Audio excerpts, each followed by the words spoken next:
3 years to remember a stunning Grey Cup win. 2 years previous, the Edmonton Eskimos won their last cup. The two meet today.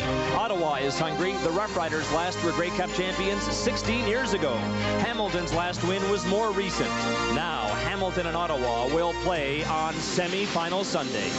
We have to open the game playing football. They've jumped on us so early and so quick in every game. We haven't had a chance to recover.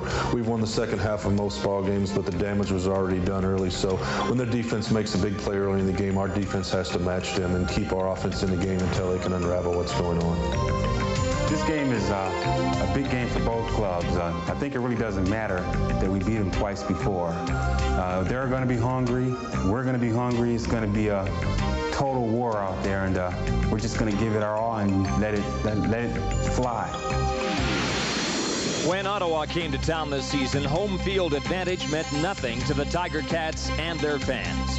The Rough Riders' domination of Hamilton from July to October was complete. But now in the playoffs, Damon Allen must find ways to hook up with game-breaking receiver Earl Winfield and to establish a running game. The Hamilton defense, led by Brett the Toaster Williams, must dominate for a change. But Angelo Snipes, any quarterback's worst nightmare, just wants more of the same for the Riders. Tom Burgess hopes to flourish again against Hamilton by combining with Stephen Jones or handing off to rookie running back Darren Joseph and his partner, Reggie Barnes. Ottawa is working on a personal streak against Hamilton, but no game matters more than this because it's semi-final Sunday.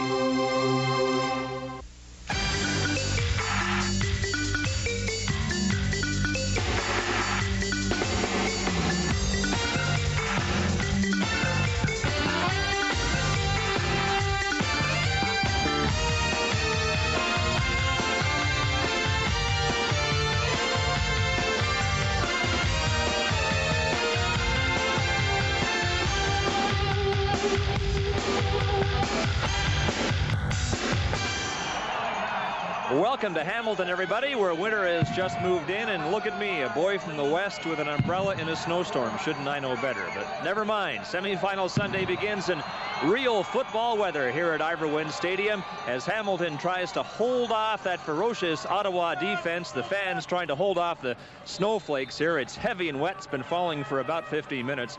And when we're done here at Ivor we will go directly to Commonwealth Stadium in Edmonton. There is the scene at Commonwealth. We'll see it in a second. There you go, where the Eskimos and Saskatchewan Roughriders are a couple of hours away from kickoff yet in the West Division semifinal. Mark Lee is there, and Mark, Edmonton is a traditional playoff stop. Yeah, Scott, I envy you. It's mild, sunny, about +2, and the field is clear here in Edmonton. Commonwealth Stadium, indeed, a familiar setting at playoff time. The Eskimos have been a postseason fixture for 21 straight years, and their opponent, Saskatchewan, maybe feeling some butterflies. This was the scene an hour ago, 4 full hours to kick off. Veterans Roger Aldag, camera-shy Bobby Jurison, and Kent Austin arriving early in a cab instead of with the team bus. Tracy Ham making his first return to the Edmonton lineup after missing 2 weeks with a slightly separated left shoulder. The Eskimos will be counting on his scrambling ability, Scott, more than his passing ability as they go to a ground game in this West semifinal. Okay, Mark, looking forward to going back to Edmonton for the second half of semifinal Sunday, and we will just as soon as the Ticats and Rough Riders have rendered a decision in the East semifinal. Don Whitman and Joe Gallat are standing by to describe the proceedings, and Don, you have to think this game will be decided in the trenches. Scott, I think you're absolutely right. And Joe, if the snow continues to fall, what happens along the offensive and defensive lines will be even more of a factor. Well, I think what happens, the defensive linemen, they have to get a sprinter start. And hey, with this snow out here, they're not going to get much of a start. A little slipping and sliding, and the Ottawa Rough Riders have relied so much on the blitzing ability of their linebackers during the course of this season. And if they don't get there, if the linebackers don't get there, remember, they're leaving that secondary vulnerable. They're only man-to-man on those other people, and with that 65-yard wide field, that's a lot of land. Joe, as a coach, if you're in the Ottawa dressing room, obviously you refer to the success you had in 3 meetings. Over on the other side, I'm sure John Gregory is trying to downplay the total domination of the Rough Riders. Well, John Gregory said he's setting up the sting. And so if that's true, we'll see some different game plans coming out of Hamilton than they had against Ottawa the last few times. The Rough Riders had some concerns earlier this week. Tom Burgess was beaten up last week against Winnipeg. on Wednesday, they were still a little uncertain as to whether he would even start today. Yeah, there's only a few things wrong with Tom Burgess. He's got a bad knee, he's got a bad shoulder, but he's got a great attitude, and he's a leader. I think he'll be in there fighting. Tom Burgess will be the starting quarterback. He'll be opposing former Ottawa Rough Rider quarterback Damon Allen. Angelo Snipes has been in Allen's face much of the season in the 3 meetings. As a matter of fact, the Rough Riders had 11 quarterback sacks the last time they met. And that's the key. They've got to be able to control that blitz, and that's what we're going to look for in the first part of the game. The Ottawa Rough Riders and Hamilton Ticats meeting in playoff action for the first time since 1983. Scott? All right, Don, and hold on for a second, folks. Suddenly it's springtime here in Hamilton. The sun's out now. On Live at the Half, we will go live to one of those prospective expansion sites, one of 4 teams Larry Smith would like to see in the league, to San Antonio, Texas, and talk with Mike Riley, former head coach of the Winnipeg Blue Bombers. But stand by. Kickoff is next in this East Division semifinal.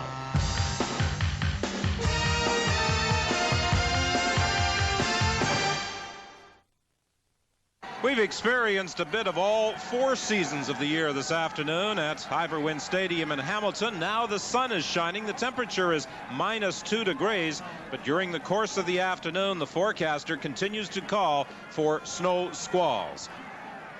John Gregory, in his first full season as head coach of the Hamilton Ticats, he has yet to defeat the Ottawa Rough Riders as Hamilton head coach. Ron Smeltzer in his first season as head coach of the Ottawa Rough Riders, and the only road victories for the Ottawa Rough Riders over the past 2 years have been here at Ivor Wynne Stadium in Hamilton. They won 2 a year ago. They won 2 more this year. Terry Baker waiting the signal from referee Ken Lazaruk. He moves up to the football, and this Eastern semifinal is underway. Nick Mazzoli takes the ball, and Mazzoli breaks a couple of tackles coming right up the middle. He gets near the midfield stripe. And John Moulton just went out and wiped out Terry Baker. The Ottawa kicker is down, and he's hurt. Terry Baker, who kicked off for Ottawa, was flattened by John Moulton. And now Damon Allen moves out. Excellent field position for Hamilton's first offensive series. And Damon Allen wants to show that Ottawa is not the monkey on his back. He's going to try to get out there and establish a good ground game, get his passing attack going. People have said he's afraid of Ottawa. He's going to show them today that he's not. Ottawa won all 3, 44-31, 54-25, 31-9 during the regular season. Allen trying to sprint out to get away from the pressure. He throws to the sidelines, and the pass is complete to Lonzel Hill. This is the way the Ticats line up offensively. Lonzel Hill and Earl Winfield are the wide receivers, 2 of the key weapons in Hamilton's offense. Along the offensive line, Scott Douglas and Mike Jovanovich have the big responsibility of providing protection for quarterback Damon Allen. And they're fired up today. They know the key to this game is the way they block. Damon Allen throwing it deep. Nobody there, but Les Brown is, and he'll intercept. Les Brown, who led the CFL in interceptions with 11 and leads the CFL in career interceptions with 71, had one of his easiest thefts of his career. It was intended for Earl Winfield, but it was way over Winfield's head. It was a communication problem, Don. Earl Winfield stopped, and he looked for a short pass. Damon Allen was throwing it deep. Then Winfield tried to catch up. But had he gotten down there, he could have broken up the pass. But John Gregory's telling him right now, hey, that's just as good as a punt. We got him deep in their end zone. Tom Burgess was scrimmage 1st and 10 from his own 5-yard line. Burgess was shaken up against Winnipeg. He did not practice until Wednesday. He still has a shoulder problem. He is wearing a brace on his left knee. He gives the ball to Barnes. The strength of Ottawa's offense today might very well be their ground game. Barnes is driven back into the end zone, but they'll spot the football up at about the 8-yard line, his forward progress, before being driven back by John Moulton, Jeff Fields, and Steve Bates. Well, Ottawa's got to rely on their running attack. And, of course, the new guy in the lineup, Wayne Walker, a speedy wide receiver. He replaces Chris Armstrong, who had some problems last Sunday against Winnipeg. A gain of 5 for Barnes. It's 2nd and 5. Burgess throws to the sidelines. It's incomplete. It was intended for Stephan Jones, who was working against Corus Irvin. Stephan Jones in the past has had some success against Irvin, and it's not surprising that Ottawa attempted to exploit the left corner of the Ticats early in the ballgame. It didn't look like Tom Burgess had a natural throwing action, so it appears that shoulder is bothering him. So some of the things that Ottawa relied on the last time they played Hamilton, the pass rush, it hasn't worked so far. And, of course, Tommy Burgess doesn't look like he's on his target yet. Scott Walker, the lone man back. He stands in the vicinity of the 45-yard line. Terry Baker will be punting from the end zone.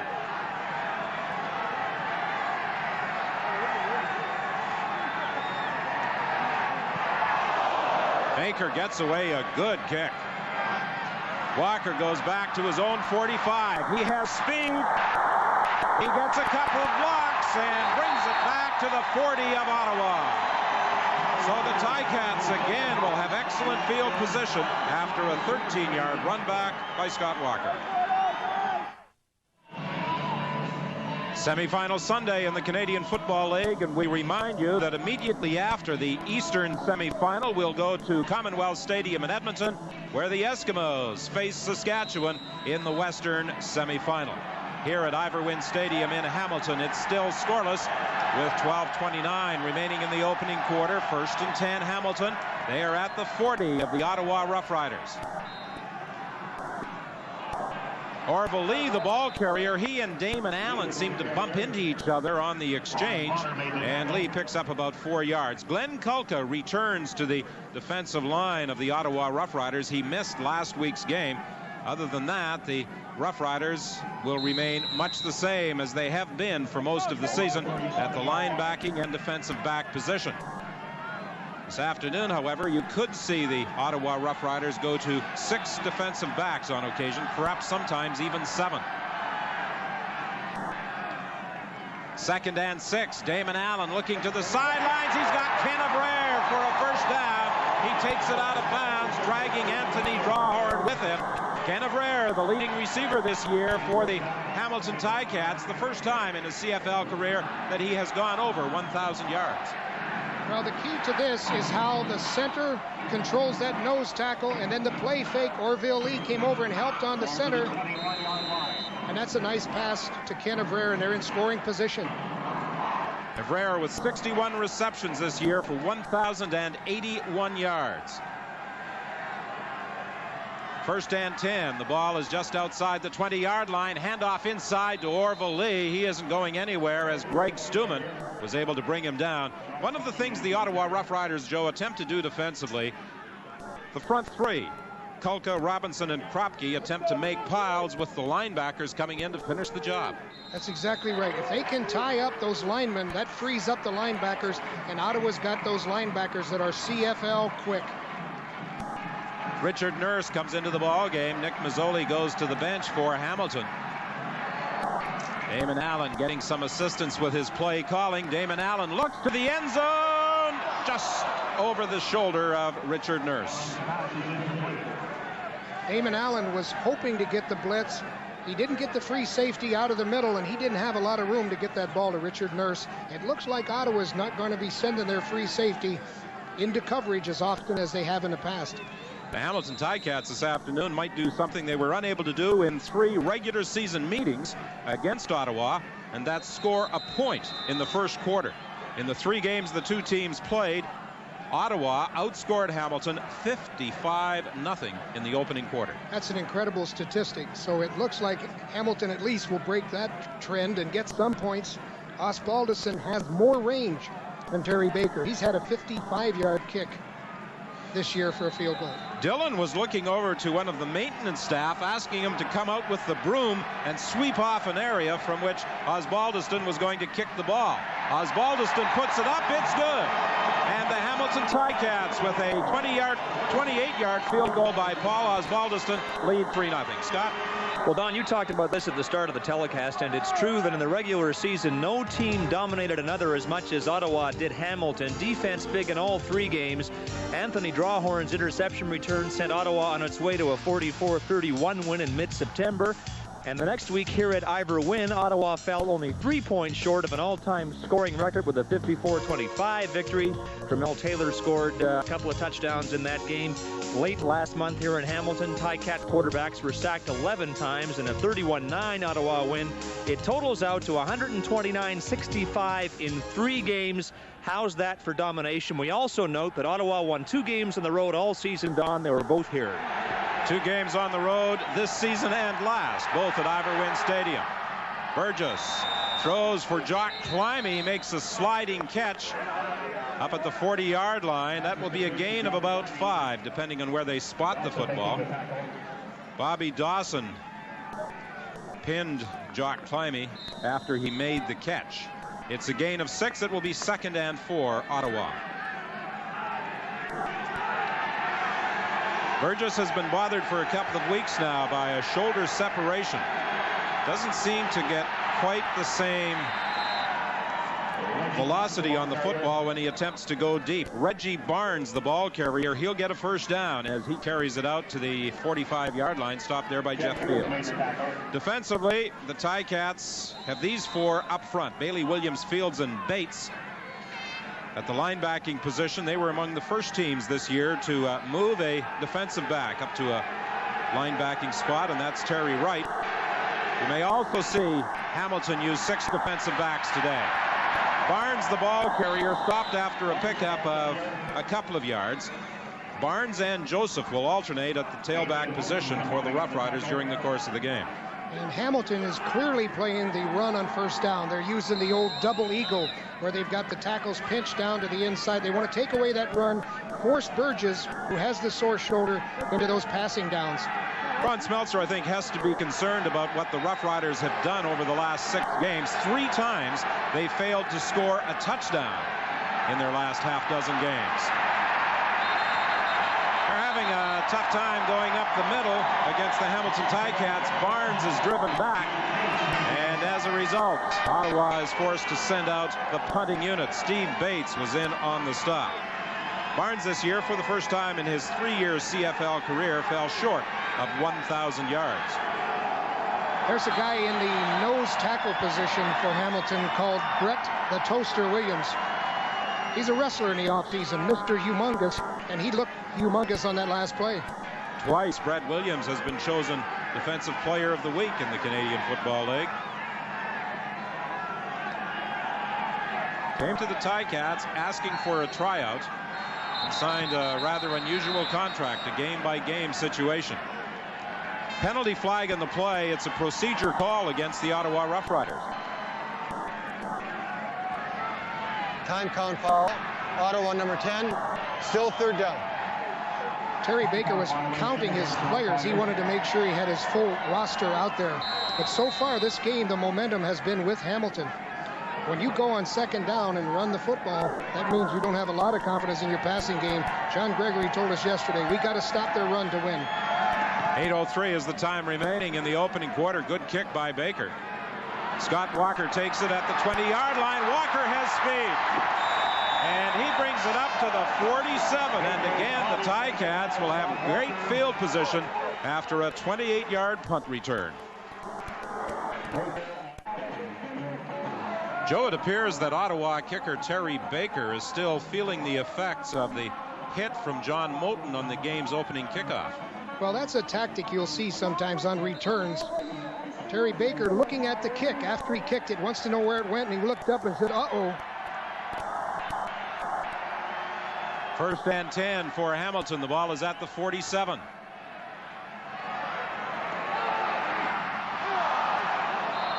Incomplete along the sidelines. It was intended for Hill. Pass is knocked down by Charles Gordon. Charles Gordon was defending against Lonzal Hill. Damon Allen simply tried to float the ball over the defensive back into the hands of Hill. Oftentimes they'll have an outcut called, but they see the cornerback up and they do what you call a fade. And that's what Damon Allen was trying to do, just get the fade pass. But there looks like a lot of contact there. 2nd and 10 Hamilton from the 47. The Ticats lead it 3-0 with 7:19 remaining in the opening quarter. Allen throwing deep for a Brer, knocked away by Drawhorn.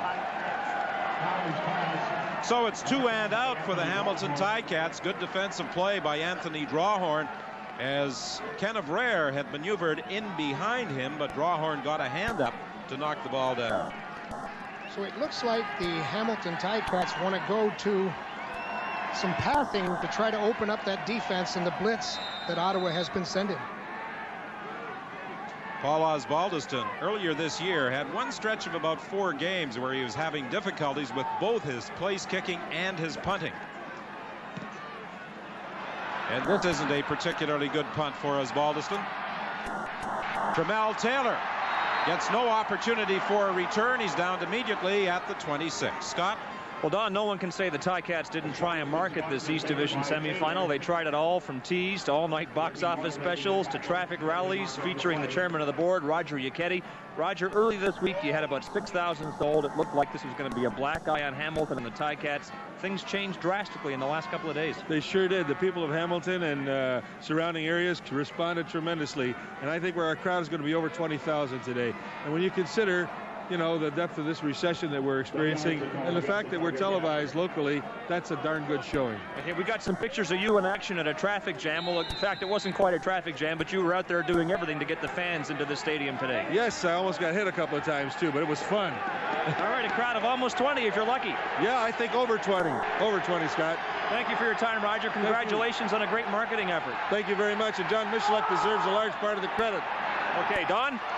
Wayne Walker makes the catch upfield, and it's a big first down for the Ottawa Rough Riders to the 34 of the Hamilton Ticats, knocked down by Gary Wilkerson. But Tom Burgess found the mark with a 42-yard strike. Wayne Walker gave a little shove here to Wilkerson right before the ball got there. You just see it at the end of the picture, and there was no penalty. That looked like offensive interference to me. Wayne Walker into the lineup for the Ottawa Rough Riders, replacing Chris Armstrong. On first down, Reggie Barnes is hit by Bailey right at the line of scrimmage. And when you get hit by Bailey, you've been hit by a big man. David Bailey goes about 300 pounds. Just a little smaller than Jeff Fields. Jeff Fields actually is the biggest man on Hamilton's defensive front four at 305 pounds.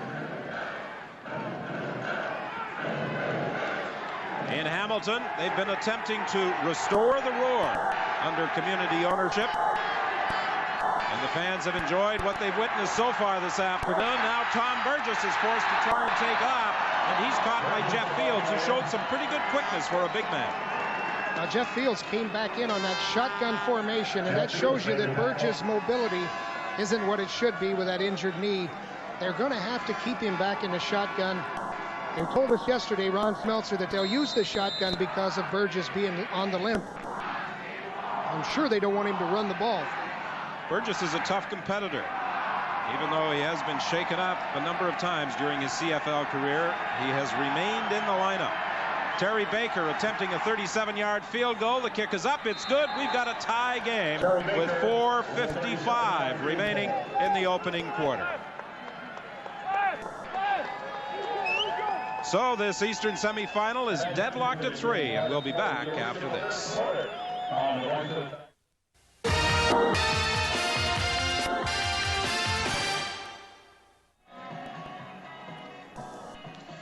Canadian Football League Commissioner Larry Smith, a spectator this afternoon. Of course, the big story this past week involved possible CFL expansion. And at halftime, Scott Oake will be talking with Mike Riley, the former head coach of the Winnipeg Blue Bombers, who could be involved in expansion plans in San Antonio. Penalty flags on the play. And Orville Lee, who got the ball, brings it back. It appeared as though LeBrant Robinson was offside. So it will be 1st and 5 if that's the case. Offside. Ottawa number 98. Still first down. Ottawa offside on the play. Well, Hamilton has a slight edge in the lengthy playoff rivalry between these two. They have met 17 times since 1950, but the most recent playoff meeting was 1983. 1st and 5. Orville Lee breaks into the open, and Orville Lee is a first down up to the 51, stopped by Anthony Drawhorn. A gain of 11 yards for Orville Lee.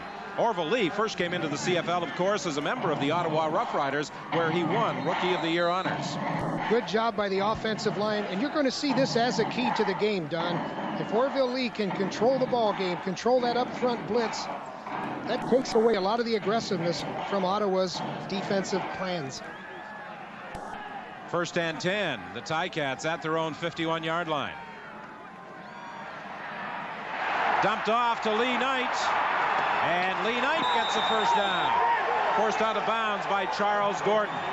It appears as though that's the way Damon Allen and the Ticats plan on countering the pressure of the Ottawa linebackers. Well, that's one way to control the blitz. That's to throw screen passes. Damon Allen did a good job setting that up. He let the linebackers come in and then dumped it out to Lee Knight, and that's a pretty good straight arm. An 11-yard gain for Lee Knight. It's 1st and 10 for Hamilton. The ball is at the 48 of Ottawa. 3:34 remaining in the opening quarter. The game is tied at 3. Richard Nurse comes into the ball game. Nick Mazzoli goes to the bench. The ball is fumbled on the exchange from center. And it apparently has been recovered by the Hamilton Ticats. Lee was the man who scooped up the ball as Damon Allen had difficulties with the exchange from center Dale Sanderson. That happens many times when you see the exchange on those quarterback and center, that the quarterback has his staggered stance and then he tries to come back out a little too soon. The sun is shining on one side of the Ivor Wynne Stadium stands. The other side is in cloud, and we could get more snow squalls before the game is over. Here comes pressure. Sean Footy on the safety blitz. Damon Allen throws deep for Mazzoli. He can't hang on. Penalty call. Interference in the end zone on Anthony Drawhorn. Sean Footy was coming on a safety blitz, and Damon Allen, realizing the safety was out of there, went deep for Mazzoli, but it's going to be called against Mazzoli, it would appear. And Mazzoli is really upset. He had to be restrained by a couple of teammates. The fans in Ivor Wynne can't believe it. Third down.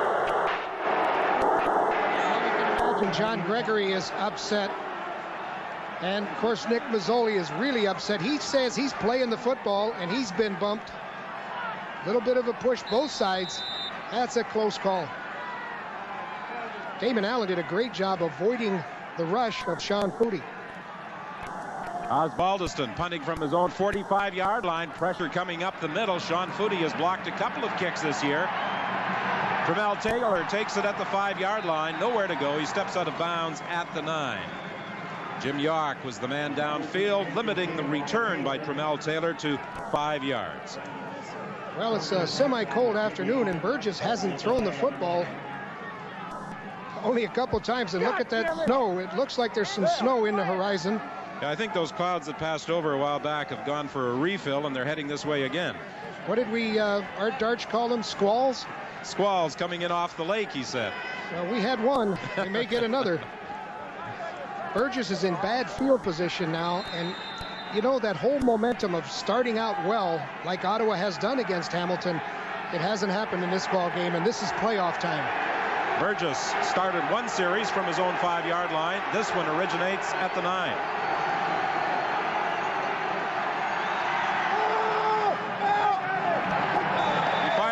Into the Hamilton bench.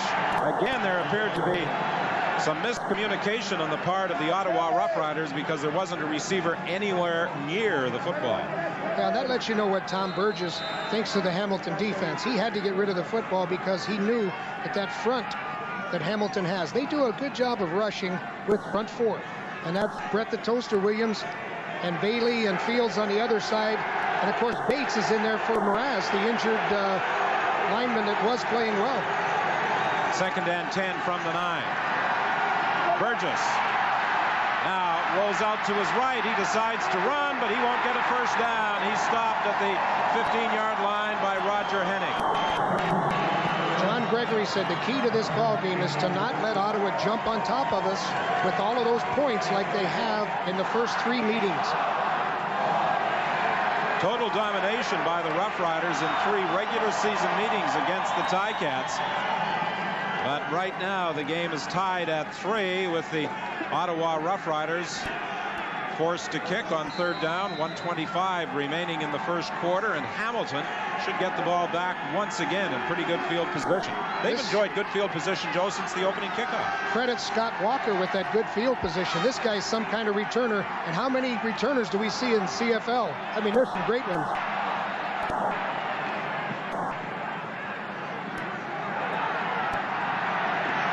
Scott Walker trying to pick up the loose football as it was bouncing around, and Gord Weber was trying to block him from getting to the football before he even touched it. A 40-yard kick, a 5-yard return. There are penalty flags back at the line of scrimmage and where Walker fielded the football. Walker was trying to get to the ball. It was bouncing around, and Weber was trying to prevent him from getting there. That's one way to keep the guy from returning the kick. Don't let him get the football.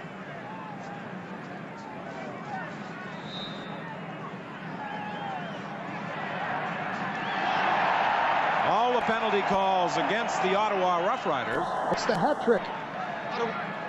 Ron Smeltzer will be upset. He's a disciplinarian. He doesn't like those penalties. He doesn't like turnovers. 58 seconds remaining in the opening quarter. The officiating staff, headed by referee Ken Lazarek, trying to sort things out, and let's listen. Legal procedure. Ottawa 43. Decline. Interference. Number 43 Ottawa. Decline. No yards. Ottawa 43. Score 50. Interference and no yards, both assessed against Gord Weber. The field position improves to the 40-yard line. Yeah, they took the big penalty. Now for Smeltzer's team to be effective, they've got to get a good pass rusher. They haven't done that. They've let Orville Lee break through. They've allowed some deep balls. They're not getting the pressure, and that's not Ottawa's style of football. Sean Foodie went in, didn't get him. First and 10 Hamilton from the 40 of the Ottawa Rough Riders. 3 receivers to the right. Damon Allen looks deep down the left side. Wide open is Lee Knight. Touchdown. A 40-yard touchdown toss from Damon Allen to Lee Knight as the Hamilton Ticats lead it 9-3. John Michaluk and Joe Zuger pleased with the play they have just witnessed from Burlington, Ontario native Lee Knight.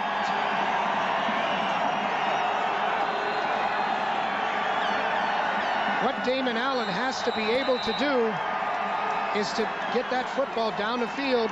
This is a hot pattern. It is a hot pattern, and he dumped it off to Lee Knight, who is covered by Patrick Wayne. Hey, anytime you get a running back on a linebacker, the running back should win. Paul Osbaldiston adds the point after. And with 37 seconds remaining in the opening quarter, it's now 10-3. The Hamilton Ticats leading Ottawa. There was concern early in the week, as you heard from Roger Yacchetti, about attendance for this semifinal game. But the fans purchased tickets yesterday and today, and now there appears to be a crowd in excess of 20,000 watching the action. John Michaluk and Joe Zuger getting very much involved, as did all members of the organization in promoting this semifinal contest. Lee Knight hauling in the toss from Damon Allen for the touchdown. Now, John Michaluk was a linebacker in his playing days, so he knows the dilemma that Patrick Wayne was in, and he was on his feet when Lee Knight pulled the football in for the touchdown.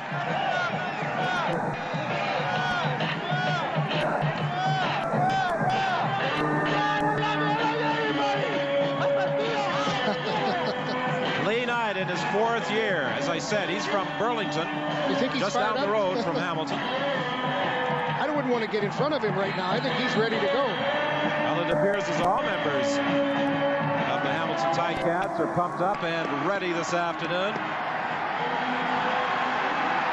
Wayne Walker on the kickoff return for Ottawa. He has some speed, but is hauled down by Scott Walker at the 32-yard line.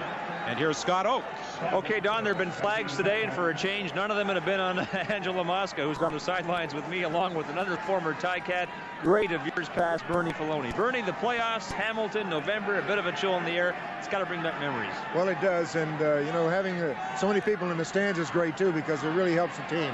And Ottawa brings back memories because it was always Ottawa in the playoffs that we had to beat. And just great.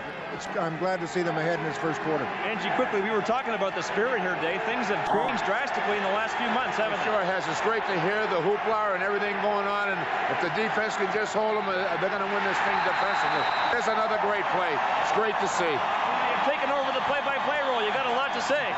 Oh, well, that's where I belong in the booth anyway. An on-air application, perhaps. Angelo Mosca, Bernie Filoni, thanks for dropping by. Great. Good to see you again. Don? And Art Darch in the broadcast booth with us, our always reliable spotter, doing his usual superb job. And we welcome Art back. He hasn't been with us for the past few weeks, but he's hale and healthy once again. Barnes takes the toss up to the 39-yard line, stopped short of a first down on what should be the final play of the opening quarter. The Hamilton Ticats lead the Ottawa Rough Riders by 7 points.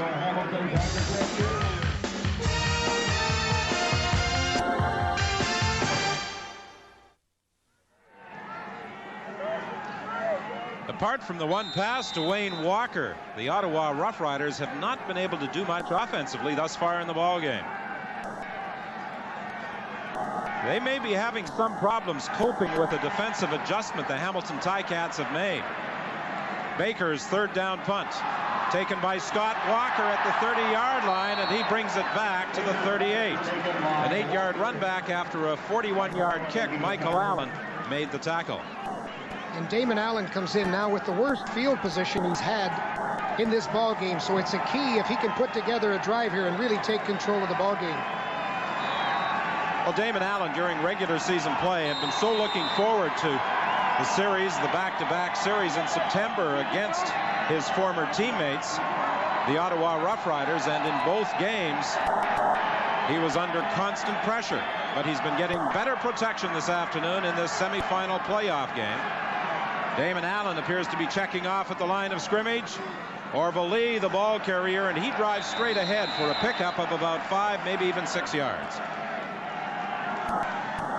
Statistically, one big play of 42 yards for the Ottawa Rough Riders. Other than that, they didn't do much. 92 yards, net yards for the Hamilton Ticats. One turnover, an early interception by Les Brown, the CFL leader in that department.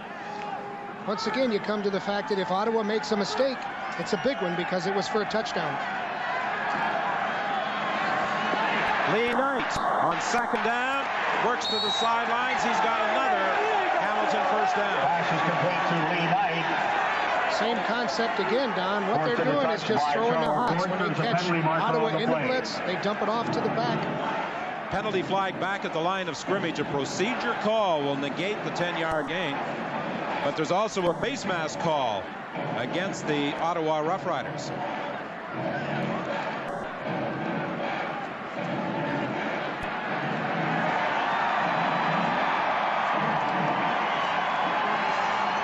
Legal procedure.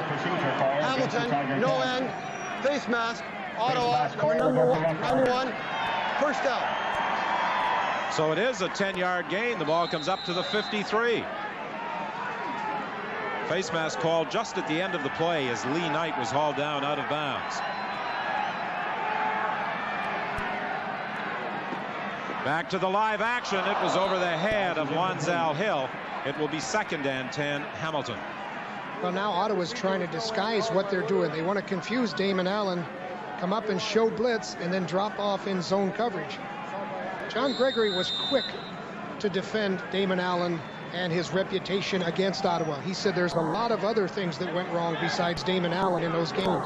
Looks like he's corrected them so far. Well, he felt that one of the big assignments today would be for Scott Douglas and Mike Jovanovic to protect against Angelo Snipes and Librant Robinson. Lonzal Hill on the sidelines can't make the catch. Charles Gordon was defending against him. Pass is knocked down by And Joe, it looks as though those clouds we saw a few minutes ago have loaded up and are ready to dump on us again. Yeah, and that's not snow. That's cotton candy. Those kids don't worry about snow on the field, do they? Not a bit. They don't have to sweep it off. It looks ugly off to the west.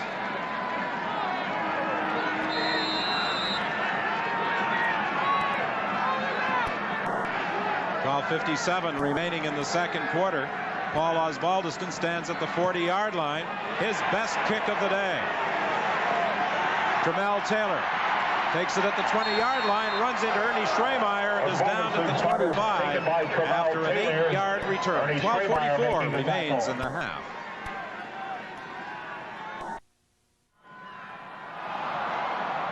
Flurries again falling in Hamilton with 12:44 remaining in the second quarter. This is an interesting statistic involving these two teams.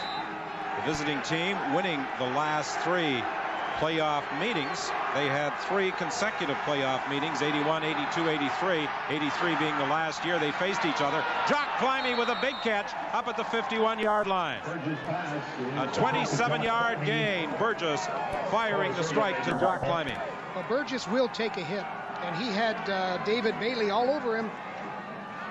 He held off, took the hit, and got the ball downfield to Jock Climby, and that's been a big play for them. Jock Climby down the seam. Good job up front. The Toasters double teamed by Rob Smith and Irv Damon.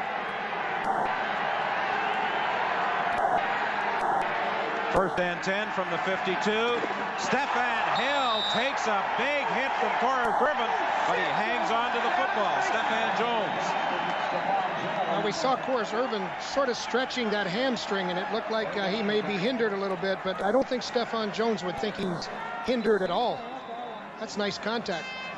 That was not regular speed. A gain of 8. It will be 2nd and 2.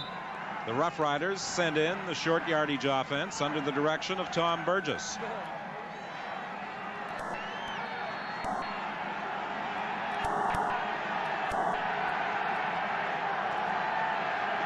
Burgess keeps and should be very close to the first down. It appeared as though the ball came loose in that pileup, and they continue battling for it, but if you can believe the Ottawa Rough Riders, they retain possession. Well, Darren Joseph got into a little mix-up there. Best thing for the officials to do is get those people back out away from each other. Emotions in playoff games have a tendency to soar. Referee Ken Lazaruk is calling for a measurement. Yeah, the Hamilton Ticats don't want to be embarrassed again. They were beaten twice on their home turf this year. And you talked about emotions, and the Ticats coming into this game on an emotional high. Burgess did not get the first down according to the spot, so it will be a 3rd down gamble with less than a yard to go for Ottawa. And there it is in the trenches. That was a good play by Hamilton. They got as good a surge as the offensive line from Ottawa. Let's see if they can do it again. Burgess will keep again. This time he does have the first down as he forces his way to the 47 of the Hamilton Ticats with 10:48 remaining in the half. 10-3, Hamilton leads Ottawa. The winner of this game will advance to the Eastern Final next Sunday against the Blue Bombers in Winnipeg. Well, Tommy Burgess told us that home team, away teams, that doesn't have much to do with it. Injuries, it doesn't have much to do with it, because when you're matched up against a rival like that, you got a long way to go to be to the Grey Cup. Walker picked up about 2 yards. John Moulton finished the job. Irvin and Moulton on the stop.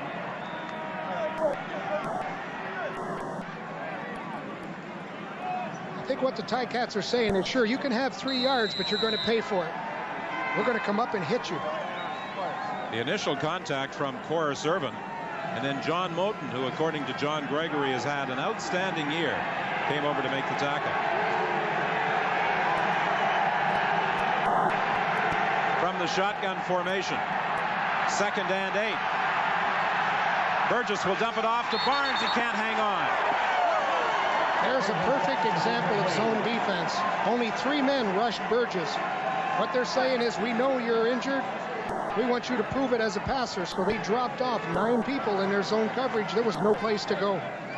Something that the Hamilton Ticats have been doing this afternoon, they've been moving Lubo Zizakovic into a defensive end position, with David Bailey dropping back into a linebacking spot in place of Peter Giftopoulos. And Zizakovic comes from a good bloodline. He's got a brother in Calgary that's a pretty fair pass rusher. He'd love to hook up against his brother in the Grey Cup 2 weeks from today at Skydome in Toronto. They won't have to worry about the snow in the Skydome, will they? Terry Baker stands at the 51-yard line. Fine punt. It will sail through the end zone for a single point. He was trying to angle it out of bounds at about the 1 or the 2, but his 52-yard kick results in a single point.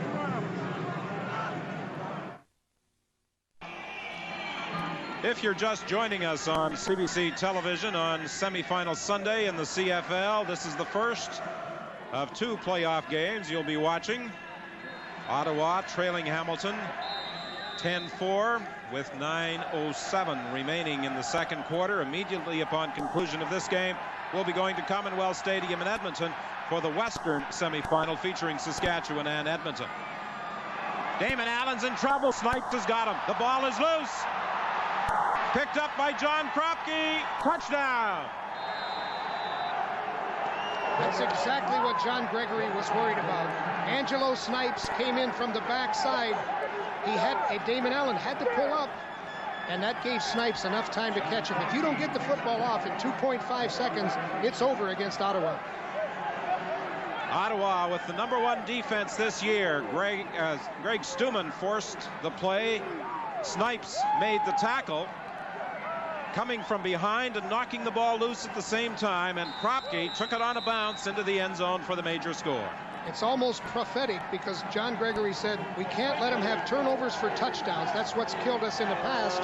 That's what's put them back in the ball game. Angelo Snipes with his 21st sack. That's a whole day's work. Terry Baker's convert attempt was partially blocked, but it managed to sneak over the crossbar, and for the first time this afternoon, the Ottawa Rough Riders are in front. 11-10, they lead. This is a perfect picture of power and speed. He came underneath the big guy, and then he just put on a little bit of a burst there after he got through Jovanovic. Ottawa's defense really suits Angelo Snipes because he's able to come off the edge. And he is excellent at doing that. He's got the quickness that is so typical of CFL linebackers. They've got to be extremely quick. And if they're out wide, they don't have to worry about those big linemen muscling them. They can make them move. Kropke's touchdown has certainly quieted the crowd at Ivor Wynne Stadium with 8:47 remaining in the first half.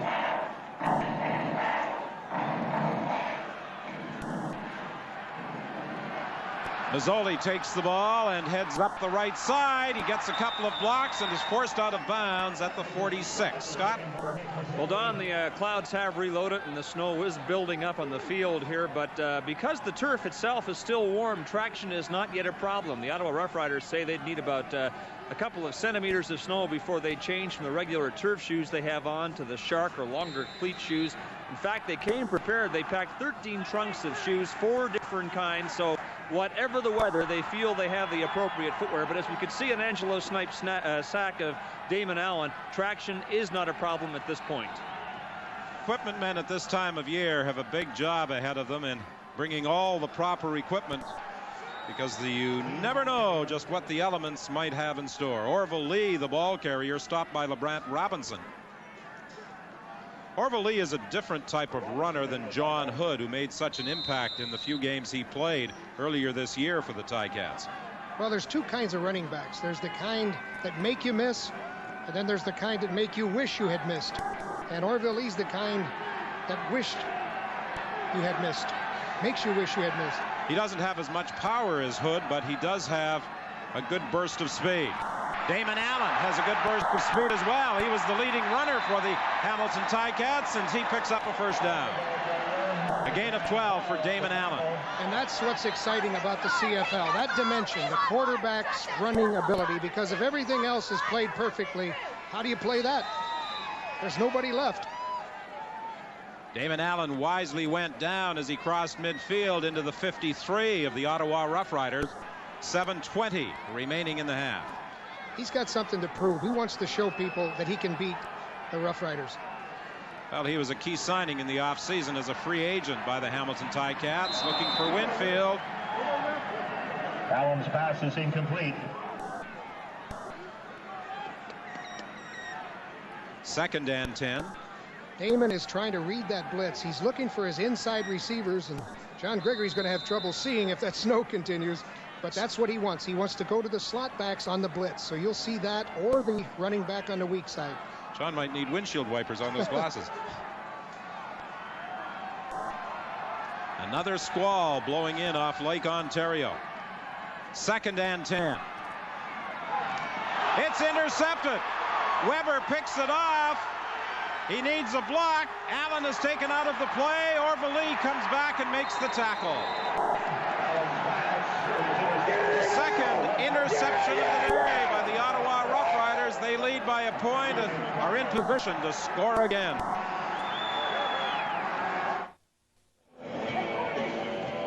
University of Ottawa product Gord Weber with the team's 2nd interception of the day, and he returned it 54 yards. Yeah, and this guy can do it all. Now, that's his 2nd interception of the season, and he is not a regular. And he's had some sacks. And he's a little winded, he said. I think he said, I have to quit smoking. That's a good idea, Gord. Not only for your football playing skills. Reggie Barnes, the ball carrier, and Barnes will pick up about 3 yards. And now, Joe, as the snow continues to fall, Ottawa, with the stronger ground game, might have an advantage. If Ottawa can get a score on this drive, I mean a touchdown, not just a field goal. If they can get a touchdown, they will have an opportunity to control the ball more. That'll put Hamilton on the defense, and this guy, he's not even worried. I think he must be an Ottawa fan.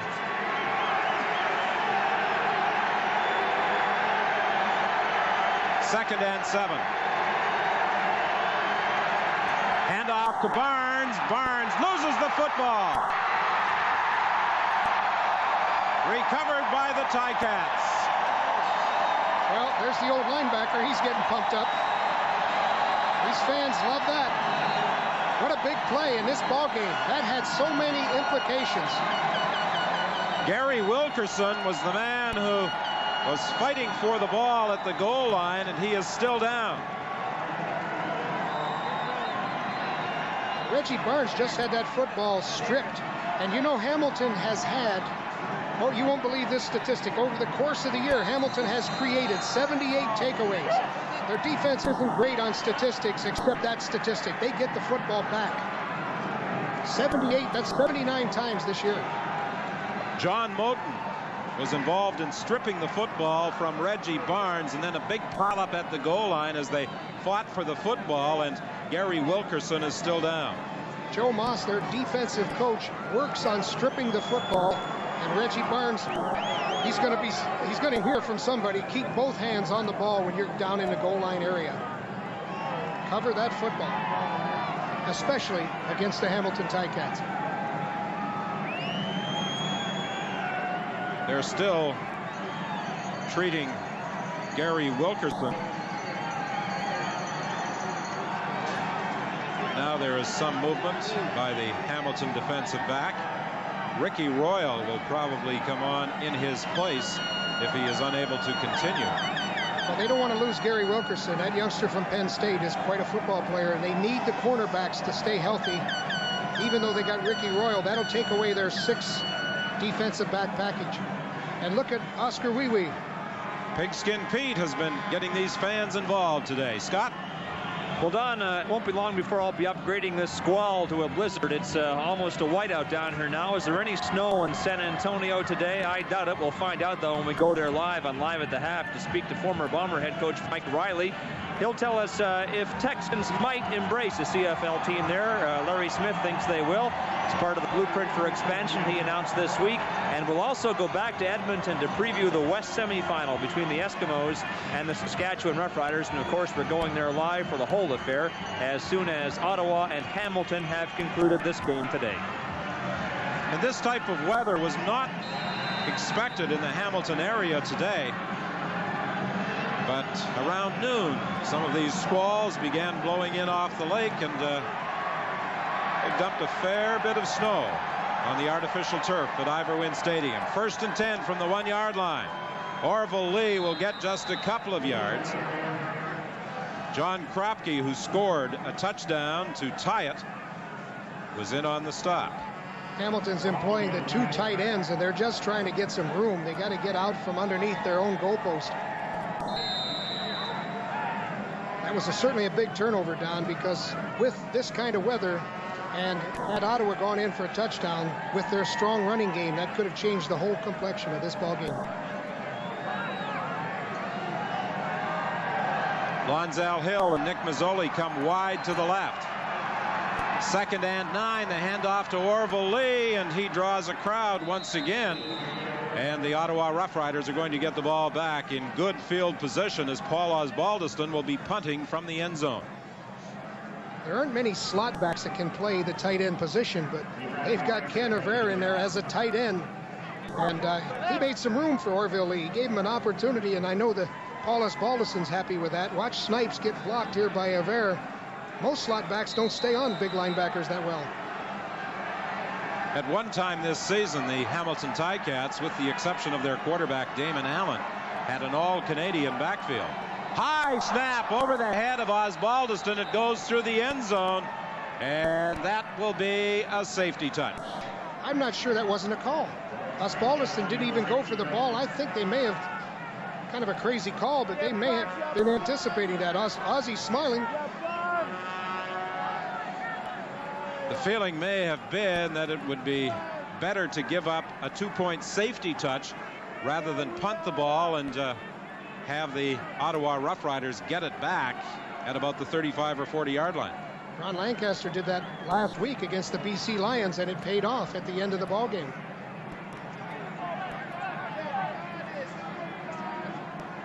And of course, there are options for the team that is credited with the safety touch. They can kick off, they can receive, or they can scrimmage from their own 35.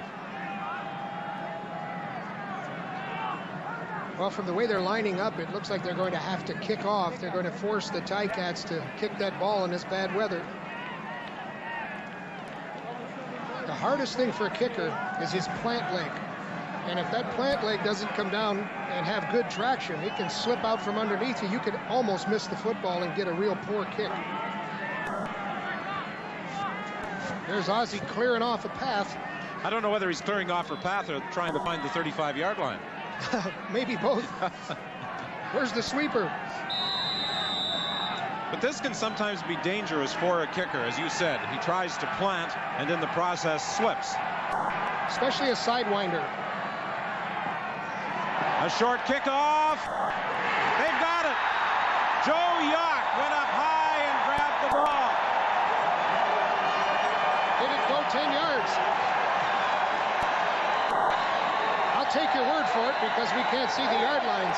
Well, he had to kick it beyond the 45. It's difficult to see whether it traveled beyond the 45, but I think as we watch the replay, you'll see it traveled the necessary 10 yards, and Yock goes up high at the 47 to haul it in. What a gutsy call.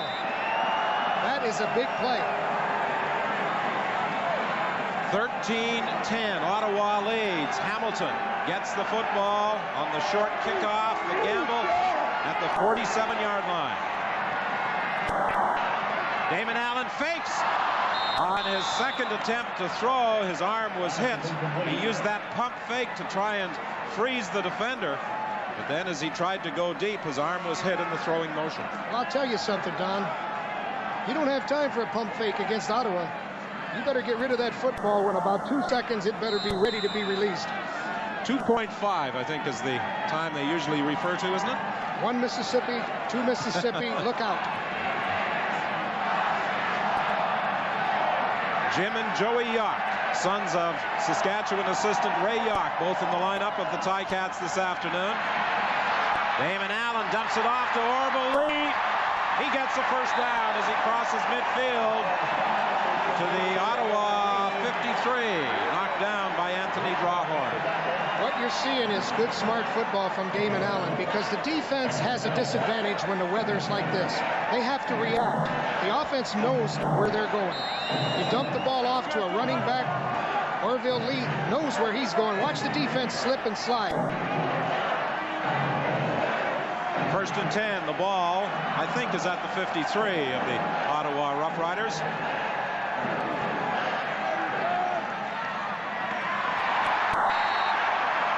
Did Winfield make the catch? No. The man on the sidelines, whose view was blocked, asked for some help, and the other official waved it off with 3 minutes remaining in the first half. Some fans really get involved in support of their team, and a young lady sporting Ticat colors in the balloons that adorn her hat, and she has her face painted up in Ticat colors as well. I wonder what her boyfriend thinks about that. Well, I think she's a star in that Broadway show. Cats. 2:55 remaining in the first half with the clock running, and the Ticats looking at 2nd and 10 from the 53 of Ottawa. The snow eases up to the west. The sky's beginning to clear again. Damon Allen's in trouble. He gets away from Snipes. On the sidelines, Lonzell Hill gets another Hamilton first down. A gain of 16. He took the pass in front of Charles Gordon. And Joe, you referred to the problems that the defensive people were having. Once Damon Allen made his cut, Angelo Snipes couldn't get any traction to pursue him. Yeah, they couldn't reroute, and the good thing Damon Allen did was he did that little fish hook back to the outside. Those defenders just kept going in that direction. John Gregory's got to be smiling. Trips right on 1st and 10. Damon Allen dumps it off to Lee Knight. Hamilton's doing so many things on this drive. They're forcing the defense to react, plus they're taking a lot of time. That onside kick is a real coup for this drive. Ken Avrera is using a peculiar pass route running technique. I don't think he wanted to be a receiver on that. 2nd and 3 with 2:29 remaining in the half. 13-10. Ottawa leads Hamilton. Orville Lee inside trying to get a first down. It looks as though he's going to be stopped about a yard short. Ottawa was coming right up the middle. They had a triple linebacker blitz, and did you see that move?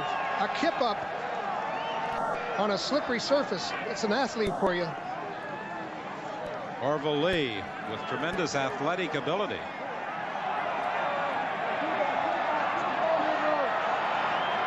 Here comes the short yardage team. I'm not so sure whether it's the short yardage unit. I think they're going to try for a field goal. I think John Gregory has decided that he would like to go to the dressing room at worst, even at 13 with the Ottawa Rough Riders. So Paul Osbaldiston will be attempting a field goal of 36 yards. You know why I didn't see Osbaldiston? He was sweeping the field again. He's going to ask for additional money on his contract for maintenance. Well, he got a good onside kick with that slippery surface. Let's see if he can get a good field goal kick. He's going to have to do another cleaning job with help from Todd Dillon as they... I hate to see the holder do that because that makes his hands slippery. The kick is up. It's good. 2:05 remaining in the half. Hamilton and Ottawa tied at 13. Scott? Well, Don, weather like today's will make it the Cup Championship for you 2 weeks from today. And you look back at what happened not 10 minutes ago, and There was the Ticats struggling. They were on their own 5-yard line. Ottawa going in for a touchdown. They got the fumble, got an onside kick, and they tied the ball game. 1st and 10 from the 35. Burgess for Stefan Jones. He's out of bounds with a gain of 7 yards. It's complete to Jones. Forced out by Corus Irvin. Angelo Snipes during Grey Cup week, whether or not the Ottawa Rough Riders are with him, will be in Toronto. He's up for 2 of the individual awards. Outstanding defensive player and outstanding player. He faces Willie Pless of Edmonton for the Outstanding Defensive Player Award and Doug Flutie of Calgary for the Outstanding Award. Barnes drives across the 45, should have a first down. You know, I got to be thinking, with this much time to go, Stefan Jones has beaten Corus Irvin deep on many occasions. They could be trying to set something up by throwing that little outcut they had to Jones the last time. Look for Stefan to go deep. Another of the nominees for an individual award is Rob Smith. For Lineman of the Year honors, he's up against Vic Stevenson of Saskatchewan. Burgess throwing deep. It's incomplete. It was intended for Jock Climby, or Wayne Walker, pardon me. And Todd Wiseman and Ricky Royal both came across with Walker. It's a good thing Todd Wiseman came across. I think that would have been his 6th interception on a dry field. He just lost his footing here. You can see him slip. 1:40 remaining in the half. 2nd and 10, Ottawa. Burgess sends Walker wide to the left again. From the shotgun formation, an inside handoff to Barnes, and Barnes will get the first down and more. A gain of 16 for Reggie Barnes as he carries to the 46 of Hamilton. That's Ottawa's style of play. Give that football to Reggie Barnes. If you want to play zone coverage against Burgess, then he's got to feed that ball to his running backs and make those defenders come up and react. That'll tighten them up, then he'll get some deep throws later. Reggie Barnes, the number 3 runner in the Canadian Football League this year with 926 yards. Mike Richardson of Winnipeg won the rushing title. Stefan Jones has the football and another Ottawa first down in the vicinity of the 32-yard line with 1:09 remaining in the half. Excellent throw by Burgess, and he did a little bit of movement there. I don't think his knees bothered him nearly as much as some people thought it would. Stefan Jones, coming into this game, felt he could work against Corus Irvin. The Ottawa Rough Riders also indicated they would mix things up. They would move Jones to the left and then to the right side. He lines up right side this time. That's the direction that Burgess is going. Incomplete. That was a good throw by Burgess. And John Gregory's a little nervous about that situation. That was an excellent throw. Well, defense. Corus Irvin right there on him. Actually, Jones came back underneath, and it looked like he had a chance for the reception. Stefan Jones, the number 3 receiver this year in the Canadian Football League, 1,400 yards behind only Alan Pitts of Calgary and Ray Elgard of Saskatchewan. Jones goes right again. Wayne Walker wide to the left. 2nd and 10 from the shotgun. Walker on the receiving end of the throw for a first down at the 15-yard line. John Moulton was right in on the blitz, but nobody reads the blitz better than Tom Burgess. He knew the blitz was coming, was willing to take the hit. John Moulton is unblocked. Yes, there has been something of a misconception about Burgess, is that he can't read zone defenses. Well, if you blitz Tom Burgess, he'll damage you, and the Ottawa Rough Riders lose the football on the exchange from center. Burgess couldn't hold on, and David Bailey recovered. Another big play, and the Ticats are dancing around that fire. I think you'll see right here, Burgess had trouble with his knee, and he tried to pull out.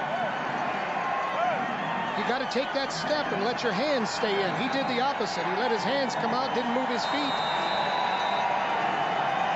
So for the second time, the Ottawa Roughriders, just when it looks as though they are going to move into the Hamilton end zone, lose the football. First it was Reggie Barnes fumbling down in the goal line. Tom Burgess unable to handle the exchange from center with 41 seconds remaining in the first half. And John Foodie forces Damon Allen out of bounds. If it happened to some other team, you'd say they were lucky, but the Ticats force turnovers. They just have that knack of coming up with the football. The Ticats led the league this year in forcing opposition turnovers. Tom Burgess has had a career season with 29 touchdown passes. But Tom Burgess was shaken up last week against the Winnipeg Blue Bombers.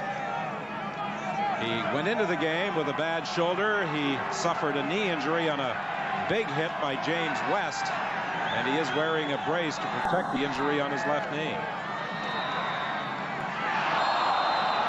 Off the fingertips of Orville Lee with 30 seconds remaining in the half. So the Ottawa Roughriders are going to get the ball back again, and they'll probably get it back on Hamilton's side of midfield. That was not a good play by Damon Allen. He put too much on that football. You have got to feather that ball into those backs. You got to take a lot off the ball. He threw it hard because he was being rushed, and now they're going to have to punt. And as you say, Don, that's good field position for Ottawa.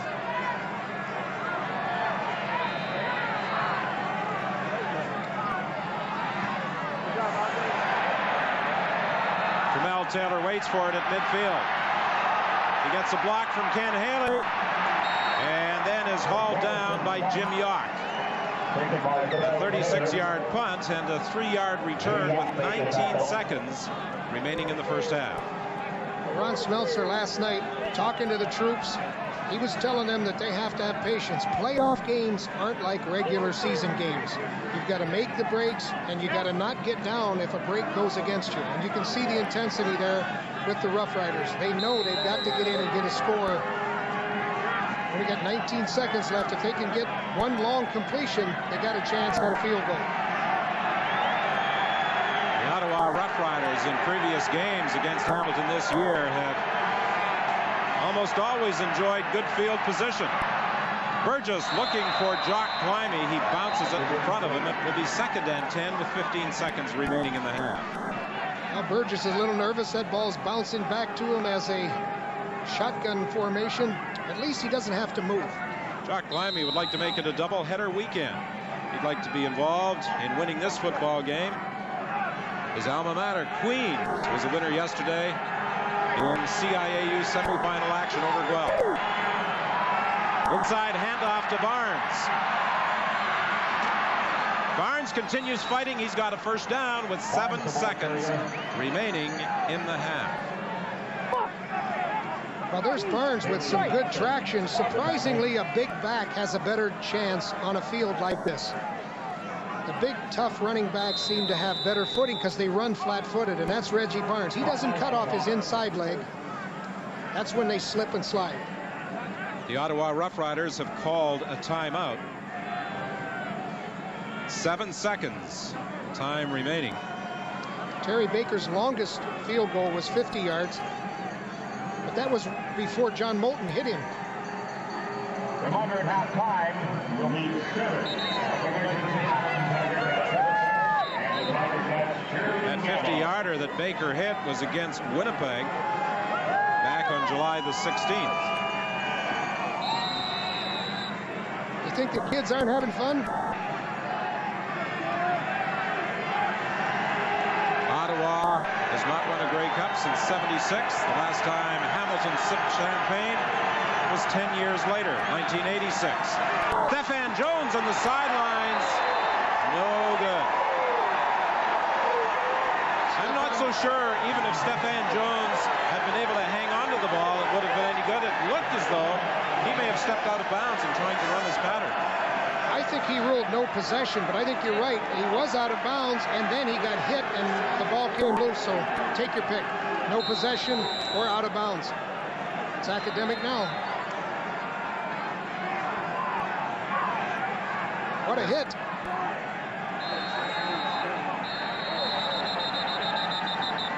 Terry Baker will be attempting a 50-yard field goal. That would equal his seasonal best. Timeout, Hamilton. And now the Hamilton Ticats have called a timeout, giving Baker a little more time to think about the task at hand with 1 second remaining in the half. And they had to call a timeout. They got caught with too many men on the field. There was some kind of a mix-up on their field goal return team. Here's Stephon Jones down the sideline. Now he's in bounds, but boom, that ball comes flying out. He said, where's Bobby Dawson? What was that man's number? Stephon Jones has actually repositioned the kicking tee. This will be a 49-yard field goal attempt. A low driving kick that is well wide of the uprights.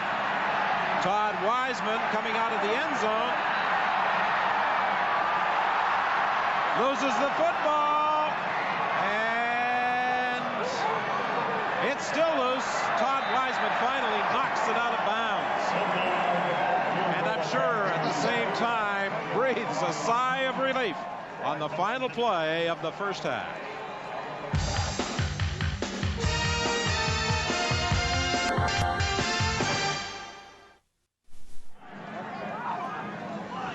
The Ottawa Rough Riders have been able to pick up 7 points off a turnover this afternoon. John Kropke's touchdown.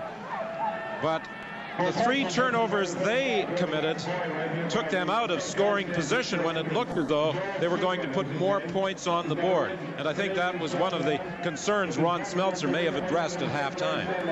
And one of the big concerns of both teams has to be turnovers. That has certainly dictated this ballgame.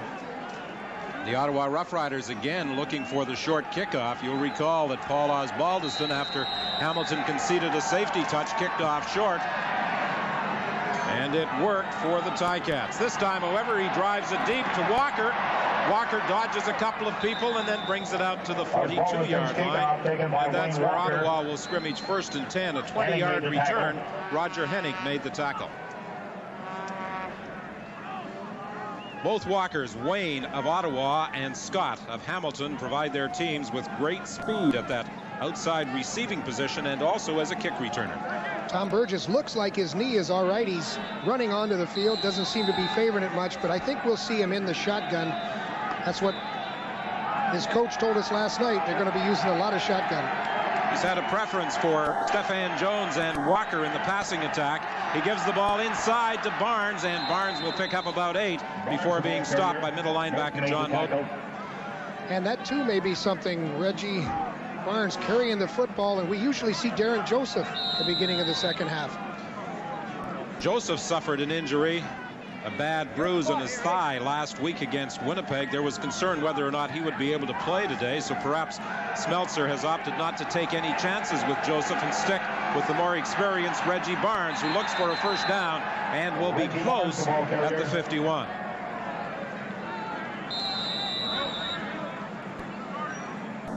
Williams and Bailey making the Barnes had a great debut to the 1992 season as Ottawa defeated Toronto in overtime in a 52-43 win. He ran for 161 yards. He may have a big day running the football if Hamilton continues to use Ricky Royal in their secondary rather than Peter Giftopoulos. First down.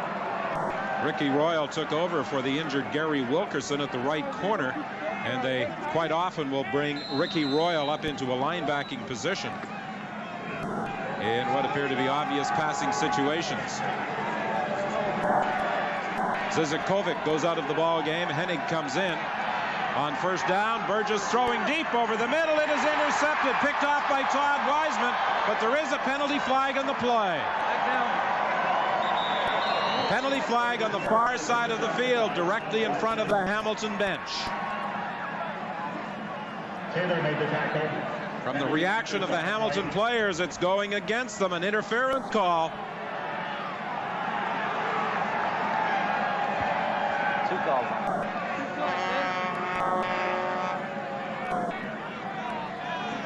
Another penalty call for rough play, it would appear. I think it was a late hit on the quarterback.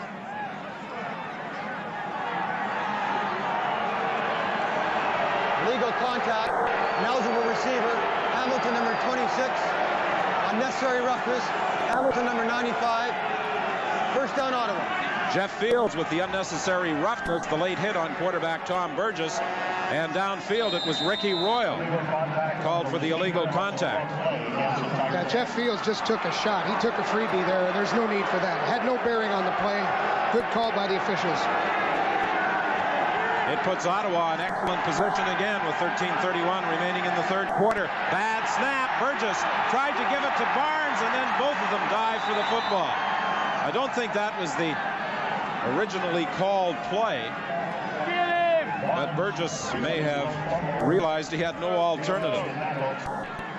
Well, both teams having a little trouble with the exchange and the snaps. That football gets rather hard when it gets cold. Irv Damon's got to get that football up because Burgess doesn't have the mobility that he normally has with the bad knee. Burgess again from the shotgun. Another low snap. This time he's able to handle it. Burgess for Stephan Jones. He's out of bounds. Your attention, please. Fans are requested not to blow whistles in the stands. Anyone found doing so will be removed from the park.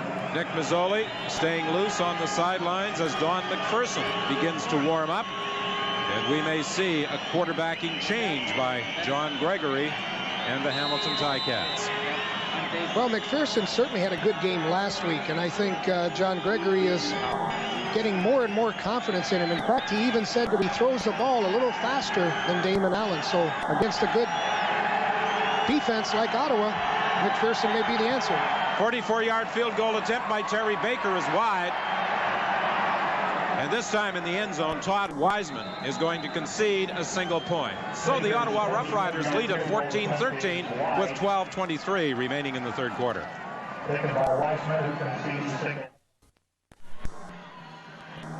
Congratulations go out to former Rough Rider Greg Marshall, who coached his Ottawa Sooners to a 35-18 win over the Surrey Rams yesterday in the Canadian Junior Football Championship. And in CIAU semifinal action, St. Mary's over Calgary 23-11. Queens defeated Guelph 23-16. So it will be St. Mary's and Queens in the Vanier Cup next weekend at Skydome in Toronto.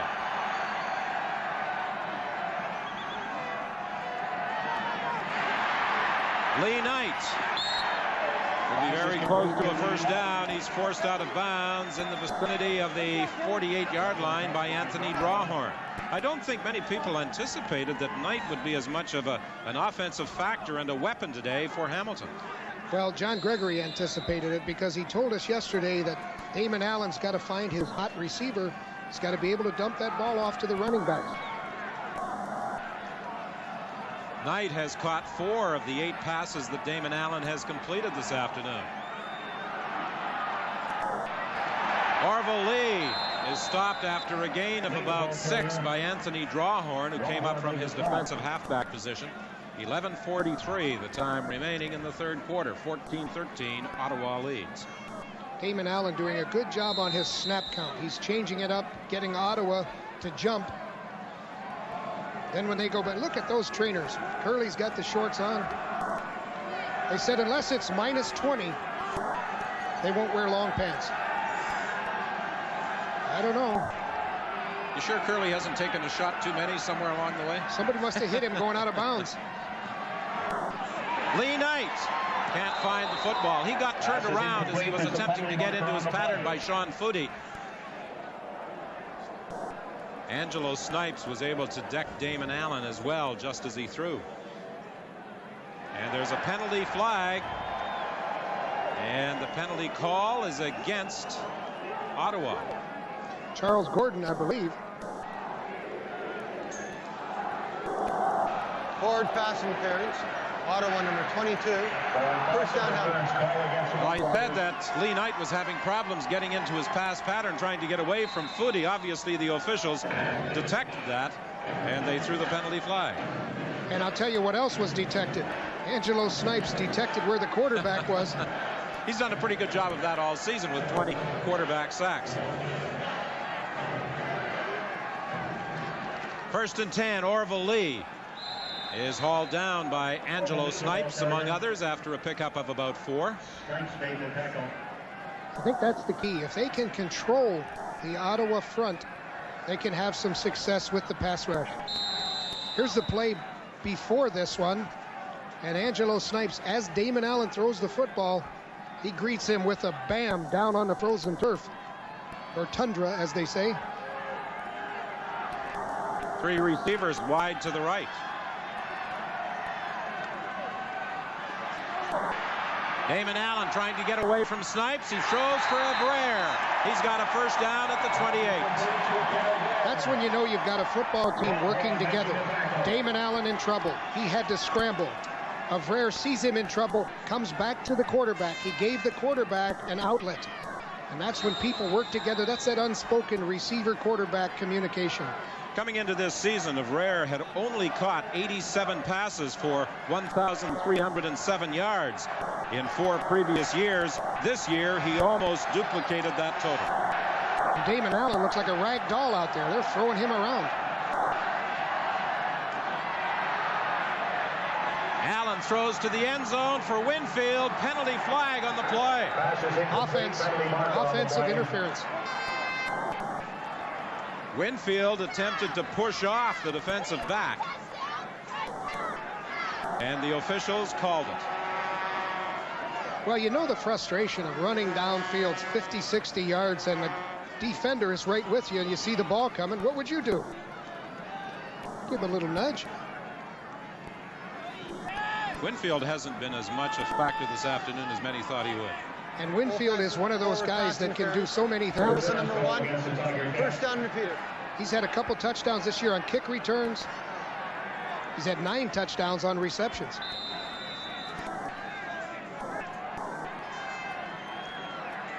First and 20. The ball comes back to the 38-yard line. Winfield lines up wide right. Hill to the left. Allen attempted to dump it off, and it went over the head of Lee Knight. John Gregory will tell you the hardest thing in football to do is to know you're going to get hit and throw a soft pass. And that's what that situation called for. I don't blame Damon Allen. I'd bail out a little bit too. Here we go, D. Glenn Kalka returning today to the lineup of the Ottawa Rough Riders after missing the last couple of games. At the moment, however, he is on the bench. An extra defensive back is in there. Hill is open. Out of bounds at the 6. Pass is complete for Lonzell Hill. A gain of 32. Damon Allen to Lonzell Hill. Hill forced to the touch by Damon Allen held the football long enough to get Lonzell Hill open. He actually had to hold that ball, and the protection was good. Lonzell Hill ran a good pass route, and now they're in scoring position. Damon Allen is 3 of 3 on 2nd down conversions on this drive. Damon Allen did a good job of looking off the receiver. He was looking at Canavera, then he went to Lonzell Hill.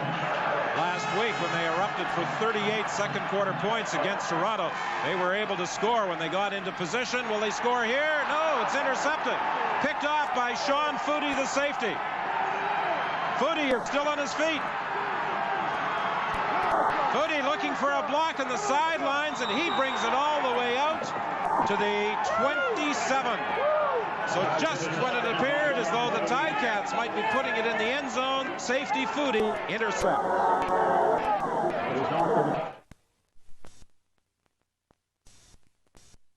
Two shows each day.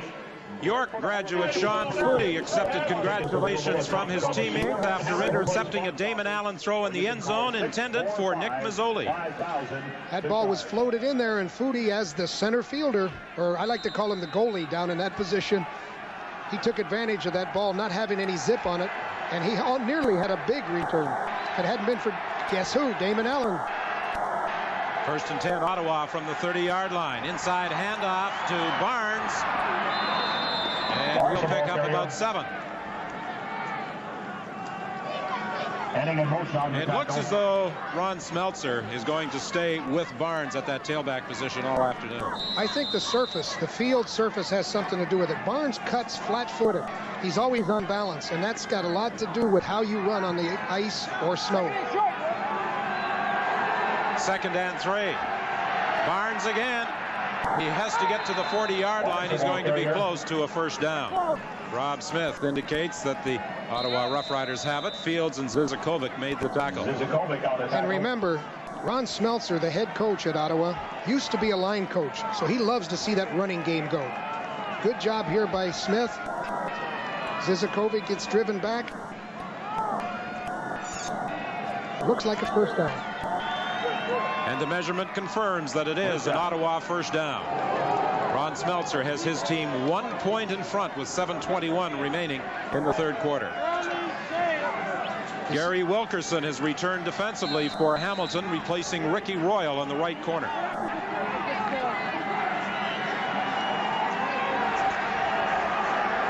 Barnes is closing in on 100 rushing yards. The ground game in bad weather conditions. Very key ingredient. Pass complete. And Jock Climby stretches out for a gain of 7, caught by Terry Wright. Terry Wright made the tackle. That's quite a bit of poise by Burgess on that, because he was getting zone coverage and he had to wait. He had to wait, and then he finally dumped it off to his back. Climby was crossing over the middle, and it took a while for Burgess to see him.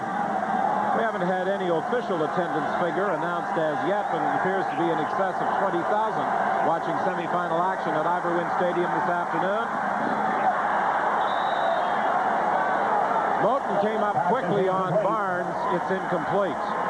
Even had Barnes been able to make the catch, he was well short of a first down. Moten got a great jump on the ball. As soon as he saw Tom Burgess look in that direction, he just darted towards Reggie Barnes, and he wasn't going to make the first down. 6:24 remaining in the third quarter. The winner of this game will advance to the Eastern Final against the Winnipeg Blue Bombers. And you know, since Winnipeg was added to the Eastern Division in 1987, they have participated in the Eastern Final every year. And deservingly so. Since '87, they've been a force.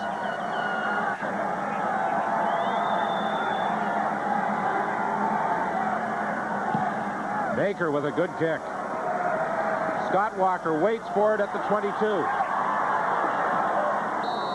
He won't get beyond the 27, a 5-yard return after a 42-yard kick. Hamilton scored first on the 27-yard first quarter field goal by Paul Osbaldiston. Terry Baker tied it with a 37-yard field goal in the first quarter. But then Hamilton went ahead 10-3 on a 40-yard pass, Damon Allen to Lee Knight. In the second quarter, John Kropke returned a fumbled football 24 yards for a touchdown and an 11-10 lead. After a safety touch, a second quarter 36-yard field goal by Osbaldiston tied it. It was 13-13 at the half, and a missed field goal try that went for a single point by Baker has Ottawa in front 14-13 with 5:34 remaining in the third quarter, and Orville Lee has a gain of about 3 or 4 yards, hauled down by Greg Stuman. As this game moves along, Joe, I would think that one of the concerns that Ron Smeltzer has is that while his team has moved the football, their lone touchdown was scored by the defensive unit. Yeah, he's got to be concerned with the offense having created some key turnovers. Barnes dropped the football on the scoring position, and Burgess had a fumbled snap from center. 2nd and 7 from the 31.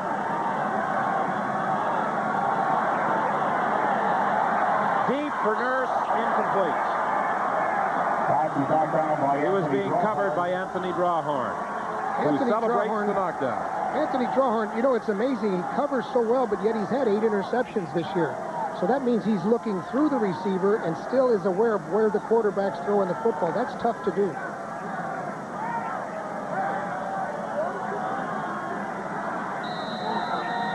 In fact, I think the Ottawa Rough Riders, with the number of interceptions they've had, they lead the CFL in interceptions, yet they do so much man-to-man coverage.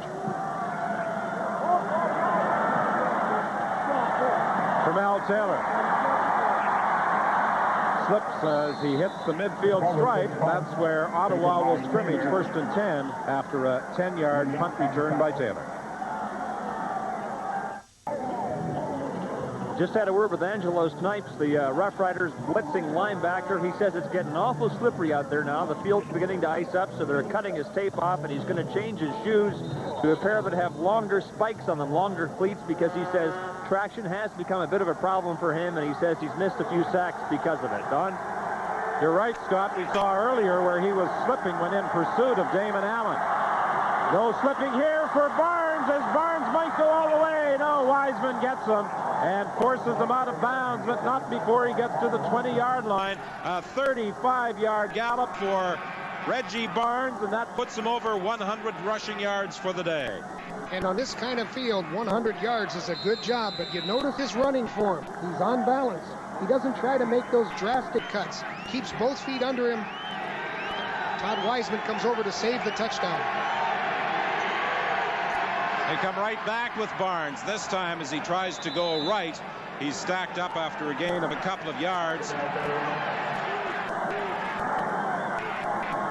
Fields and Michael Lammy are doing some pushing and shoving, but nothing serious develops. The only serious thing is the official who got between them. Those are two big men. What's Lammy, about 280? 280. Fields is 305. A holding call against the Rough Riders brings the ball back to the 30-yard line. Well, the key is, of course, Ron Smeltzer will tell you, you got to block John Moulton if you want to get the running game going. Ottawa, 1st and 20, 3:51 remaining in the third quarter. Inside handoff to Barnes, and he's brought down immediately by the toaster, Brett Williams. Well, there's a guy who actually was told he wasn't wanted by the Edmonton Eskimos, and as you said, he made a few phone calls, and I guess for the cost of a phone call, which is up to 25 cents nowadays, he's contributed a great deal to this football team, leadership and production. And he's also a character. He asked the offense to pose for a team picture the other day and then sprayed them with a fire hose.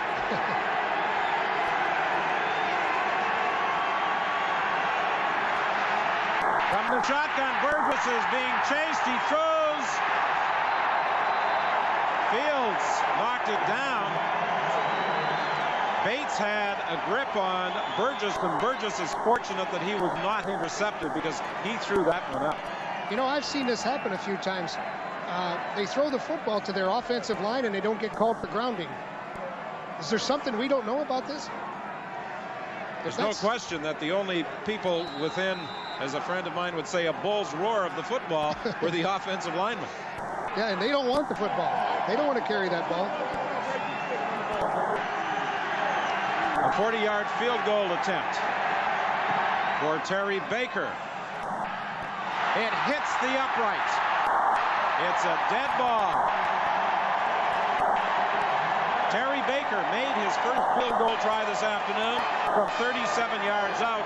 Since then, he has had no success. Trying to apply a little body English. He thinks it's going through and then realizes that it has caught the upright. Well, that surface has to take a little bit off of you. You don't have the confidence in your follow-through. Look at that thing right on top. If it hadn't hit the pole, they would have called it good. They'd have had a piece of that inside. It can bounce off the post and go through. But if it comes back onto the playing field, it's a dead ball, and Hamilton has it 1st and 10 from the 25. Ball is fumbled. Ottawa has recovered. LeBrand Robinson got the ball off an Orville Lee fumble with 2:21 remaining. So the Ottawa Rough Riders get another chance to put it in the end zone.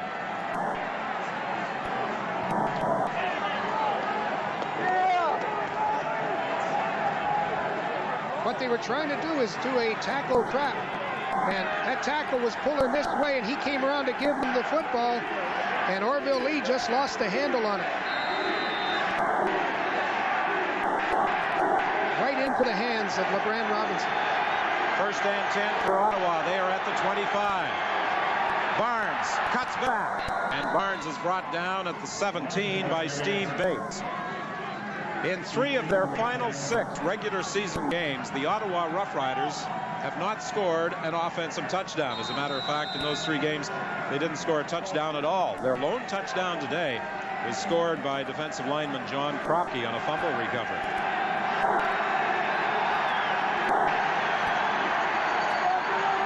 Again, Barnes, and he'll be close to a first down. 5 turnovers today by Hamilton, 4 by Damon Allen, 1 by Orville Lee, the most recent by the Hamilton running back.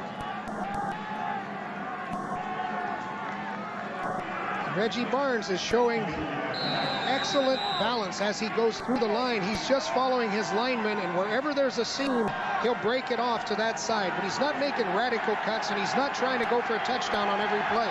He's content to take what's there.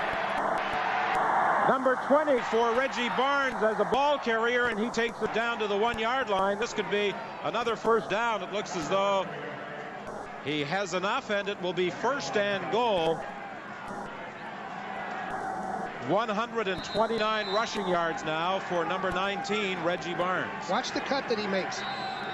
Just a little seam, and he makes the cut behind the middle linebacker.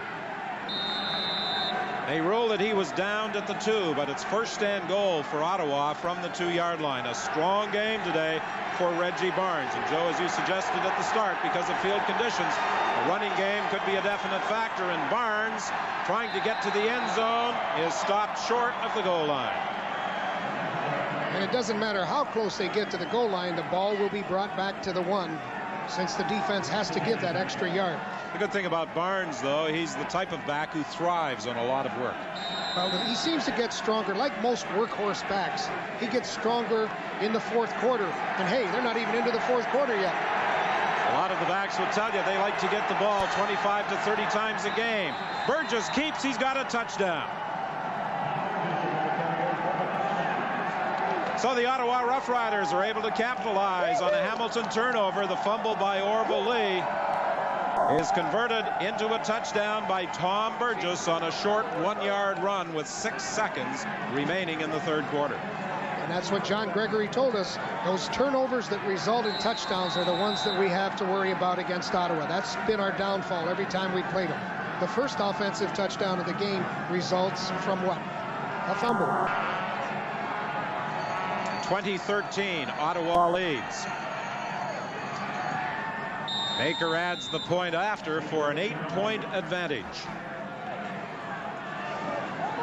And now the Ticats are going to have their work definitely cut out for them, because they will have to try and move the football against the number 1 defensive unit in the CFL during the regular season. Well, Hamilton's still in this football game, and they've had the great returns. They've had a good job from Walker on their kick returns. I think that's key. If they can come back, get that ball in good field position, and put a drive together. Remember, the interception down in the goal line looks a lot bigger now. Damon Allen's interception by Sean Fruity. Ottawa has scored 14 points as the result of Hamilton turnovers. John Kropke picking up a fumble and lugging it in himself, and Burgess capping the drive after Orville Lee lost the football. Both these teams seem to be very strong at the special teams part of the game. Both of them have done a good job in their kicking game. Their returns have been excellent. Mazzoli on the kickoff return for Hamilton is down at the 32-yard line, and that should be the final play of the 3rd quarter. A 58-yard kickoff with a 15-yard run back by Mazzoli on the final play of quarter 3.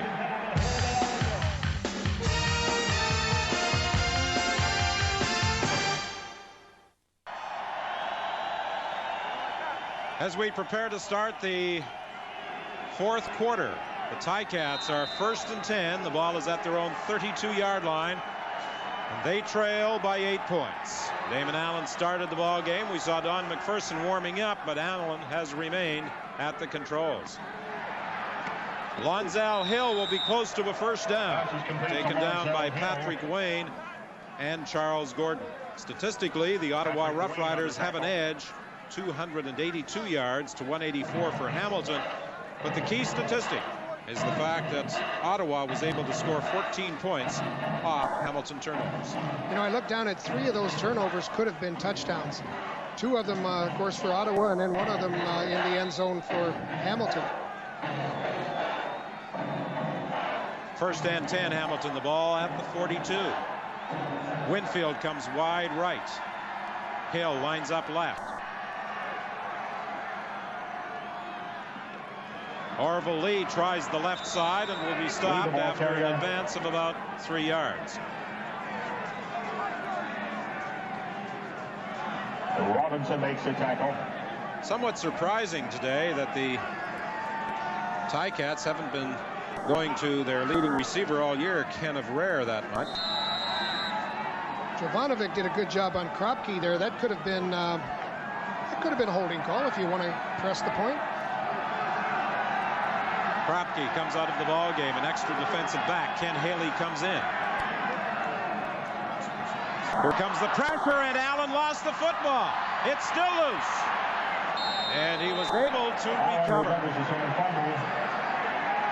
Allen has been having problems all day holding the football. He has lost it 4 times. Well, he fell on the ground, and I kind of think he wanted to throw that football forward to one of his running backs. As he slipped, he sort of popped up and tried to flip it over to Orville Lee, and Orville Lee says, "I don't want it."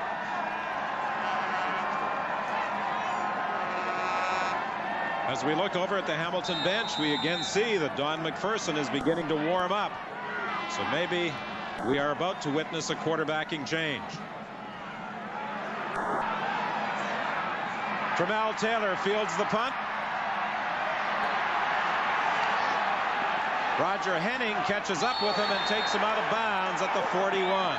12:55 is the time remaining in the game. A 7-yard return by Taylor.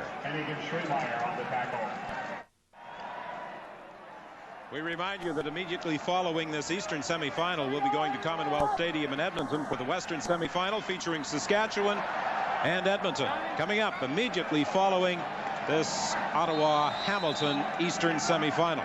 The winner will travel to Winnipeg next Sunday for the Eastern final facing the Blue Bombers. Reggie Barnes again with a gain of about 4 or maybe 5 more. Ron Smeltzer said he wanted to establish a running game today, and he has directed Tom Burgess to give Reggie Barnes plenty of work. I can remember Ron Smeltzer talking about grinding them out. He loves to grind it out.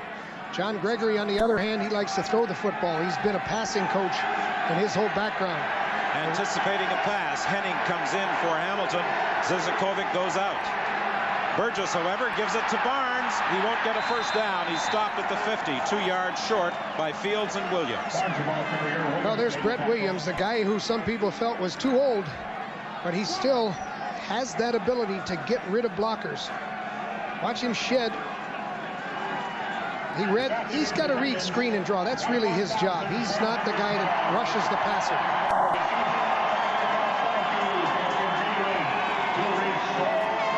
Now, Ottawa has faked 6 times their punts. They have 6 punt fakes against Hamilton. So that's going to have something to do with the way they play this one. They're close to midfield. You don't really think they'll fake the punt here? No, I just said it'll have something to do with the way they play this thing. They're going to have to play it punt safe.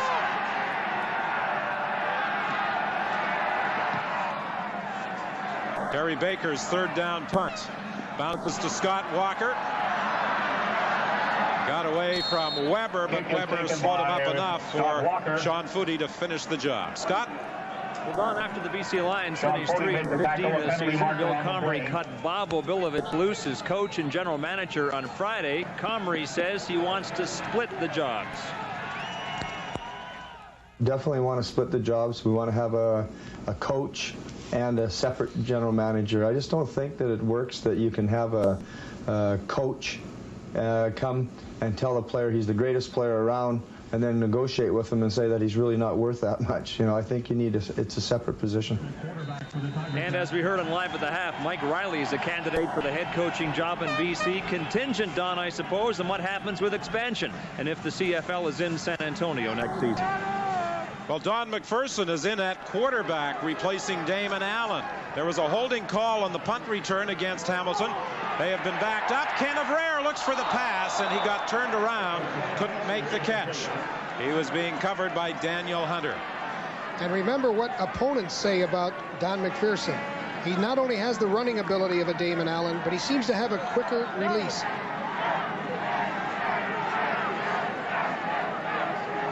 "77 attempts this year. He completed 37 of them. He tossed 6 touchdowns and had 5 intercepted. 2nd and 10. The ball is at the 15-yard line. 11:02 remaining in the game.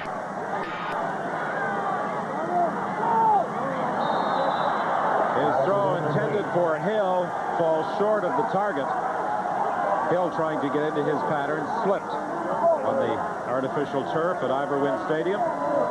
So the Ticats are forced to send out their punting unit. And now the momentum goes back to Ottawa, because with the good sound running game, the time running out, and good field position, Ottawa seems to be in the driver's seat. Yes, Ottawa is going to get the ball back on the Hamilton side of midfield.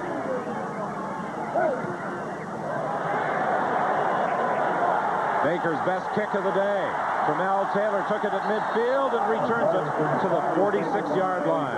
A 10-yard run back after a 41-yard kick. There were concerns in Hamilton earlier in the week about the size of the crowd for this Eastern semifinal. But the attendance, 21,412, and John Michaluk has to be pleased. This is the 2nd largest Ticat crowd of 1992. They had a total sellout for their Labor Day engagement with their arch rivals, the Toronto Argonauts. And remember this, Don, there is no ticket, no season ticket holder had a playoff ticket, so they had to sell all 21,000 in this week.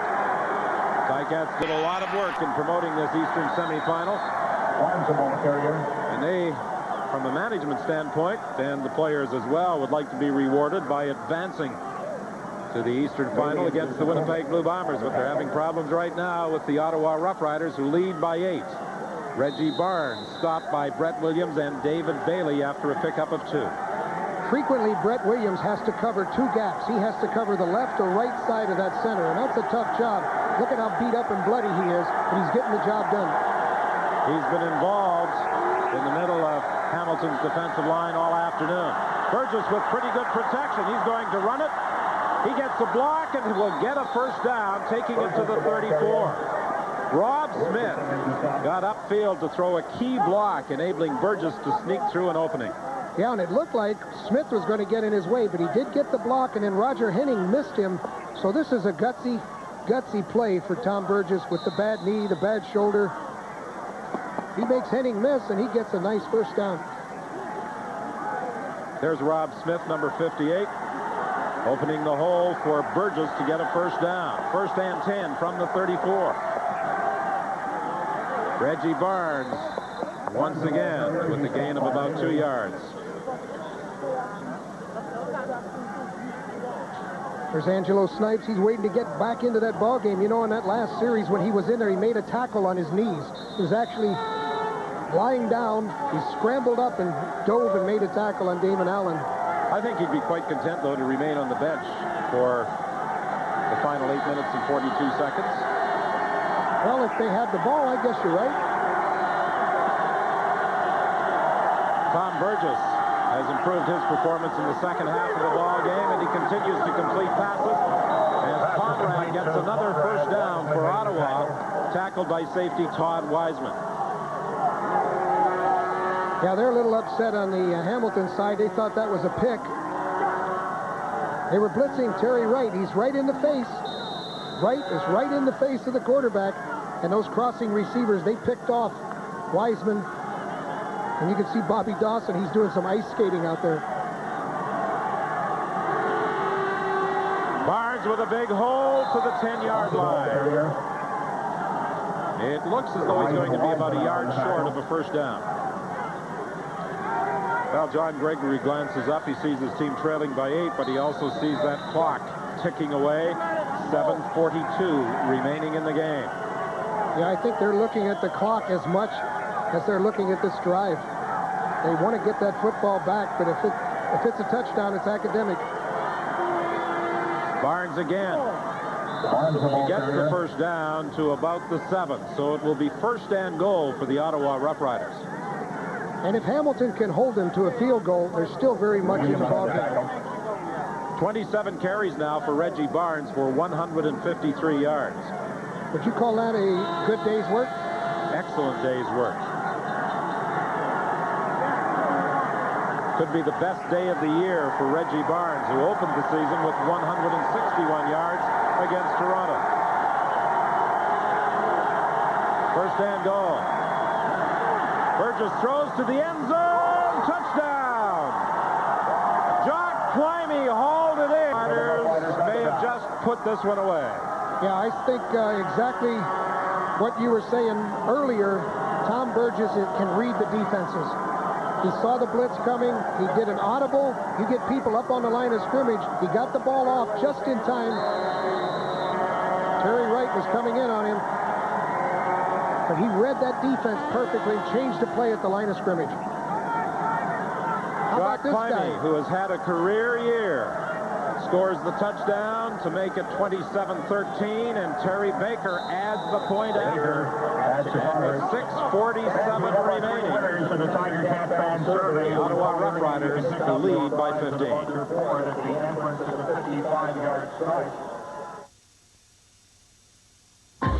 Being stopped at the 50-yard line by Anthony Drawhorn. A 30-yard kick, a 5-yard run back. Well, all of the success that you want to see has got to have something to do with Jock Climby for the Rough Riders this year. Burgess held on to that ball, but hey, Jock Climby had to get open and make a great catch.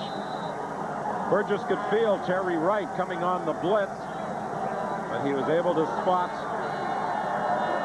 Climby in the end zone, and he delivered it perfectly. Don McPherson continues at quarterback for Winfield. Winfield can make people miss, and he has got speed if he can get to the outside, but Drawhorn won't let him. The first catch of the afternoon for Earl Winfield, and it's a gain of 15 yards to the 45 of Ottawa. 6:18 remaining in the game. And don't go away, folks. From the 45-yard line, the Ticats are in scoring position. And when you've got a guy like this with that athletic ability, you always got a chance. First and 10, Hamilton. Winfield lines up wide to the right. Hill left. McPherson for Lee Knight. He's got it. Same play to the one in which he scored the touchdown. Now he just crosses underneath that wide receiver. He's one-on-one with the linebacker. And hey, Lee Knight has made some big plays this year for the Ticats. 23-yard gain for Lee Knight. That's a good read by McPherson. He put the ball out there where Lee Knight could pick it up.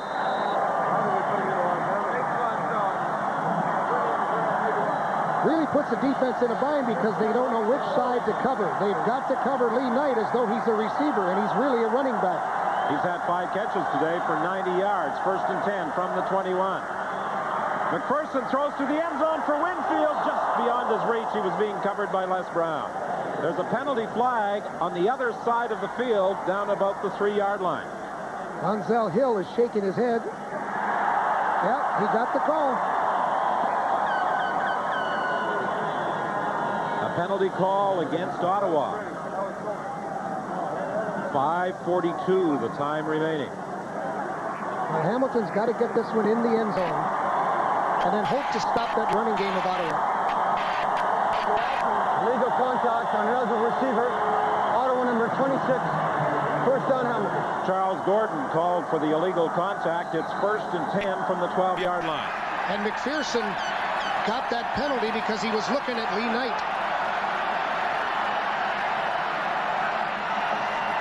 McPherson to the end zone, knocked away. Intended for Hill. Charles Gordon, who drew the penalty on the previous play, knocked it away. McPherson runs over to confer with Gary Durchik for some help in calling the next play.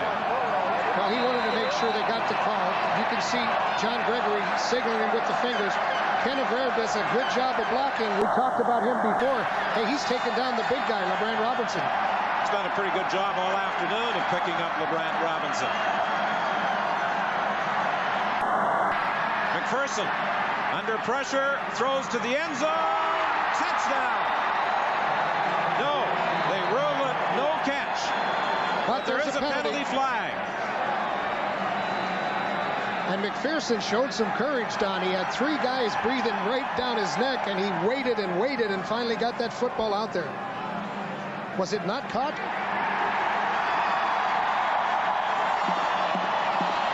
Forward pass interference. Ottawa number 26. First down, Hamilton. Again, Charles Gordon defending against Lonzel Hill. But you're out there all alone, and it's blitz coverage. I mean, it's you and him, and if you let him catch the touchdown, you're in trouble. It looked as though Hill had been able to come down with the football in the end zone. And the Ticats are in a little trouble. The 20-second clock has started. They're just getting their short yardage team in the game. 5 minutes remaining. First and goal from the 5-yard line. For Avrere, he's got it.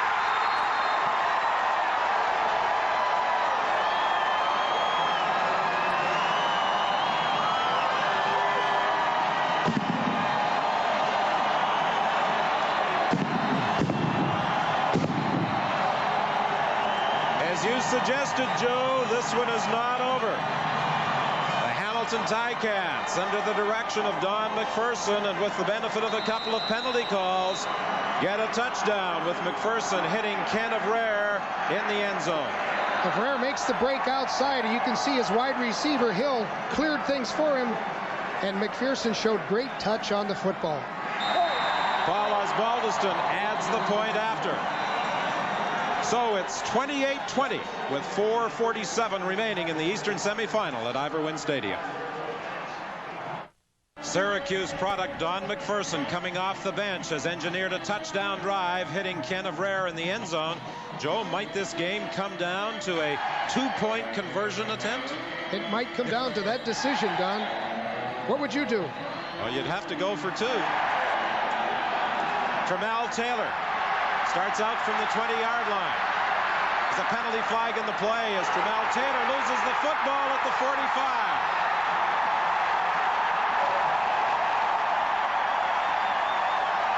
A 25-yard return, but remember there was a penalty call. Holding. Ottawa 34. And what a turnaround we have seen. Now remember the key.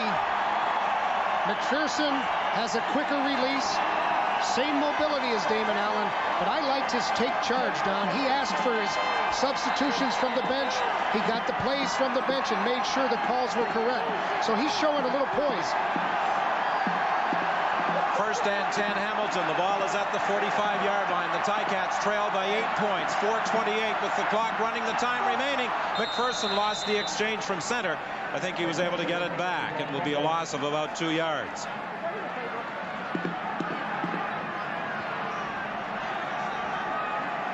There's Tramel Taylor coming up the field. You see the ball's loose, and it gets stripped.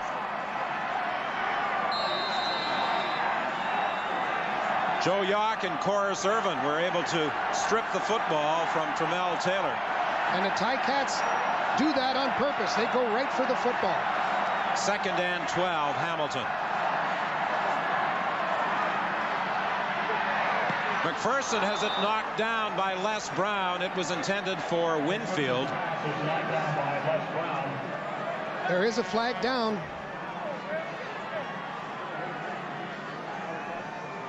McPherson did not fool the offense.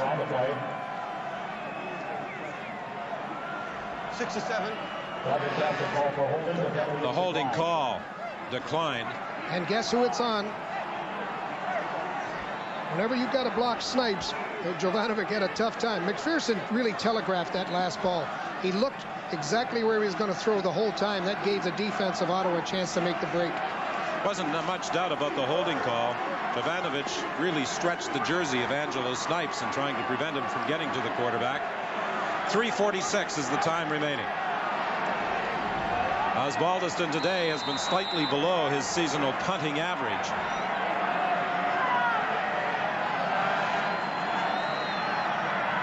He's trying to angle it out of bounds. It stays in the field of play. Tremel Taylor is down at the 12-yard line with 3:29 remaining. A 40-yard kick, a 4-yard return. Scott? Don, they're about 25 minutes away from kickoff at Commonwealth Stadium in Edmonton, the West Division semifinal between Ron Lancaster's Edmonton Eskimos and the Saskatchewan Roughriders. You know, the Eskimos were somewhat less than invulnerable on home turf this season, finished 5-4, and so you know the Saskatchewan Roughriders will be thinking about that. But gee, it looks like it's a great day for a football game out west.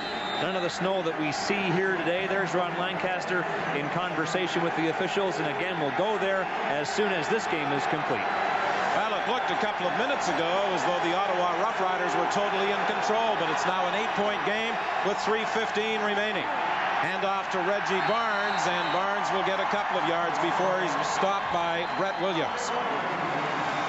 28 carries for Barnes for 155 yards. The playoff record, 253 rushing yards by Skip Walker of the Ottawa Roughriders in a 1982 playoff game against the Hamilton Ticats. We'll be back after this. On the Ottawa bench, Scott Campbell has come into the football game to play quarterback.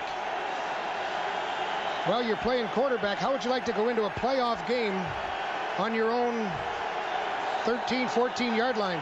That's pressure. The clock is running. 2nd and 8. Ottawa. Campbell attempted 66 passes this year and completed 39. He gives the ball to Barnes, and Barnes is hit for a loss by John Moulton, the middle linebacker. And this guy Moulton is one of those linebackers that is so good at diagnosing plays, and he just didn't even move. He saw Barnes, he expected the draw play, and watch him nail Reggie Barnes on this play. There's no place to go. Boom, he's got him right now. This Moulton from Akron University, he's a great football player. You know, you talk about Moulton's athletic ability and the way he can run. He played strong safety in college. And those are the kind of athletes that make it in the CFL. You got to be strong and you got to be mobile. Moulton is both. Baker will be punting from the end zone, using as much of the 20-second clock as possible before kicking it away. Scott Walker goes back to near midfield.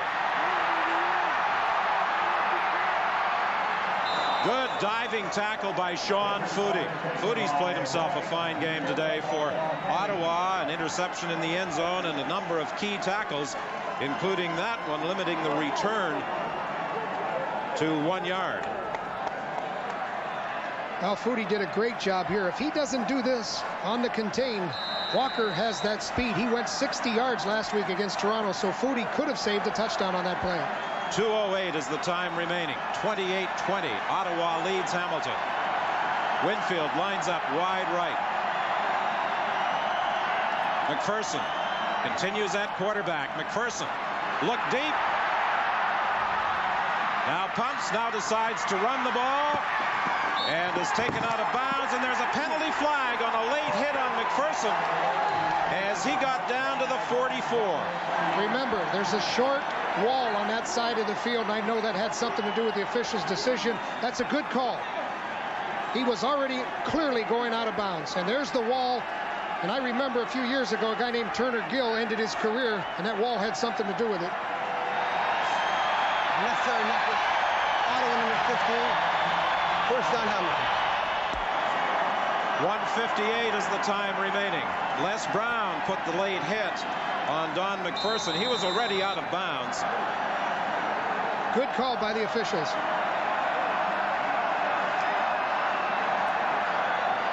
First and 10. The ball is at the 29. 3 receivers wide to the left. McPherson throws it deep for Winfield.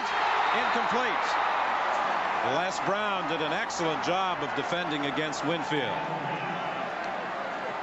Well, Les Brown was on an icy field, and that ball was a jump ball. McPherson put it up. He just said, Winfield, go get it, but Les Brown played it perfectly. 1:51, the time remaining. Les Brown, the all-time leader in the CFL in interceptions with 71. Richard Nurse comes into the ball game for Nick Mazzoli. And he's one of 3 receivers who line up wide left. Screen pass to Orville Lee. First down, tackled by John Krapke, but not before he got to the 16. Excellent call. They put Richard Nurse. They had all of the wide receivers with speed to the wide side of the field. And then McPherson just lobbed it ball, showed good touch on the ball. He had to get it up over the head of the defenders. And Orville Lee gets the first down. It's a great call. The clock did not move on the last play. It was still at 1:51. Now it's starting to roll. End zone pass for Avrere. Incomplete. Probably the best thing Avrere did is break up the interception. That looked like it was going to be Anthony Drawhorn's 9th interception of the season. But Joe, there was 1:51 on the clock prior to the previous play on the screen pass to Orville Lee. After the play was completed, there was still 1:51 showing on the scoreboard clock. Well, the scoreboard clock isn't the official time. It's down on the field, so we'll see if that coordinates with what's on the scoreboard. It shows 1:37 remaining right now. 2nd and 10. McPherson completes the Winfield touchdown. Les Brown fell down.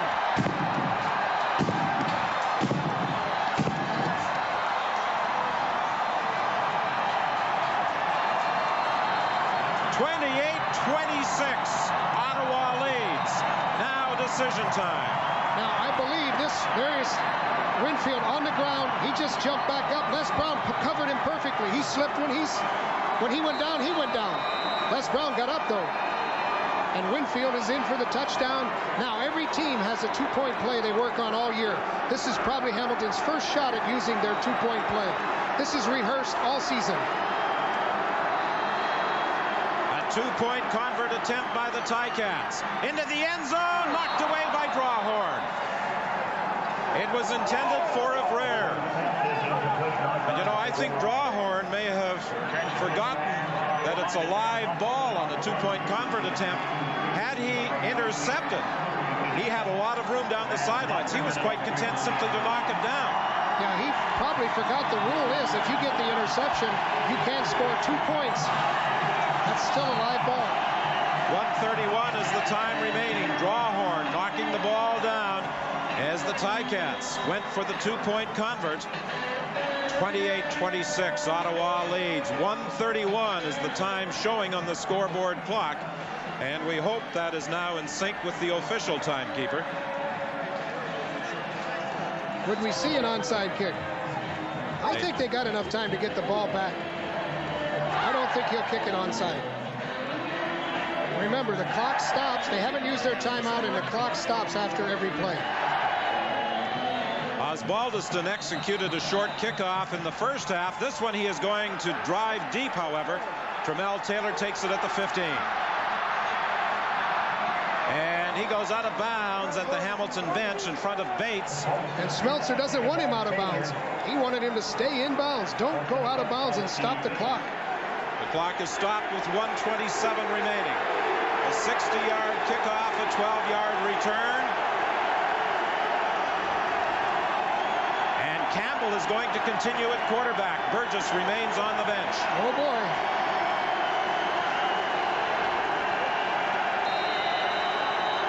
Well, this might be the reason that he worked Campbell so many times in that second quarter during the season, just to give him the experience to get in a playoff game, save the victory.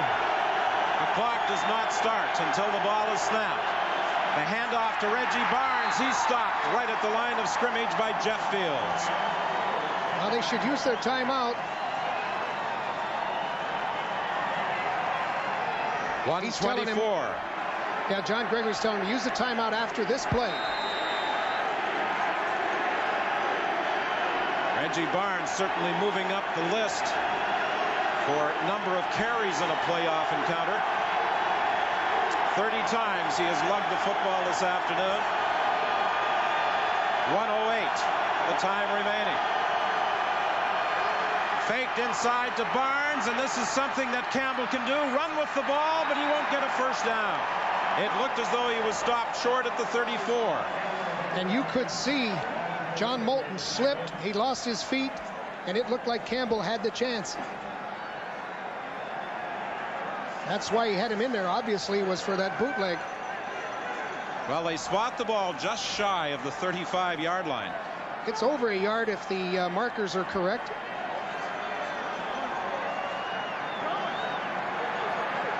It looks as though the Riders are going to go for it. Oh, boy. Ron Smeltzer first, however, is going to call a timeout with 55 seconds remaining. Remember, Osbaldiston has kicked a 55-yard field goal, and the wind is no factor at this point.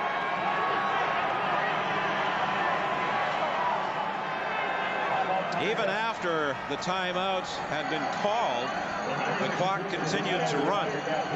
But as Joe said earlier, the scoreboard clock is not the official time clock. And I'm sure the official timer has now got it in sync with his watch. Well, what do you think? Go for it on third down with a backup quarterback, or punt it away and let the strength of your football team, they lead in 15 categories out of 25 defensive categories. I think that's what they'll do. They're going to try to win it with their defense, and rightly so. Good decision by Smeltzer. If you lose, make sure you lose with your best people out there. When Ottawa made it 28-13, it looked as though the game was all but over. The two late touchdowns have put the Ticats right back in it. 49 seconds remaining. Terry Baker's third down kick.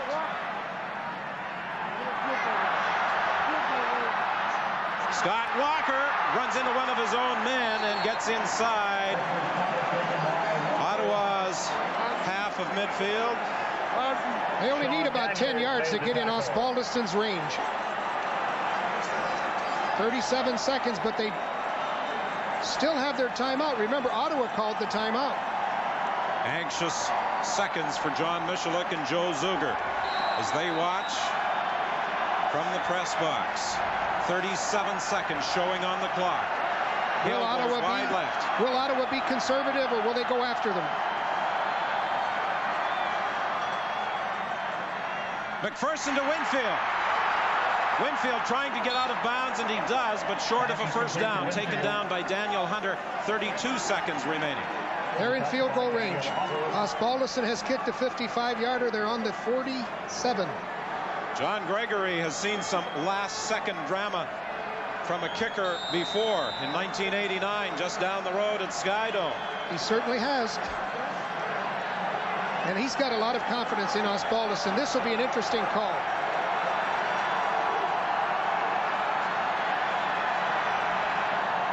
McPherson for Winfield. He's got a first down, and he steps out of bounds at the 39. Well, anything closer than this is gravy. And there's a guy you haven't seen all day, Earl Winfield, a big play man. They're getting the football to him because they're getting so much cushion from Les Brown. Winfield, who was not a factor in the first half, has now caught 4 for 46 and a touchdown. 28 seconds remaining. Well, you can keep a good player silent, but a guy like Earl Winfield, he's going to surface sometime during the ball game. He waited till it was most opportune. Don McPherson coming off the bench, replacing Damon Allen. Throws deep for Winfield. Incomplete. Les Brown defending against Winfield with 22 seconds remaining. Well, there's two coaches whose heart rates right now are about 250 beats a minute. Both of them are looking for their guy to catch the ball. Neither one of them did. That's okay, said Ozzie. Ozzie said, that's okay. Kickers relish this opportunity in the final seconds. The chance to win a ball game. Osbaldiston might get that opportunity.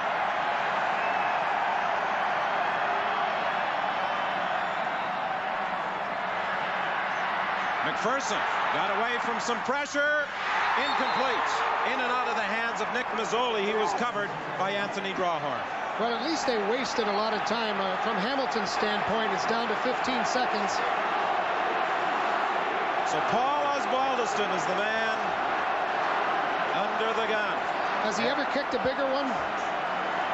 He has hit some big field goals in his CFL career. This will be a 46-yard attempt for a possible semifinal victory and a berth in next Sunday's Eastern Final at Winnipeg Stadium against the Blue Bombers. Todd Dillon will hold.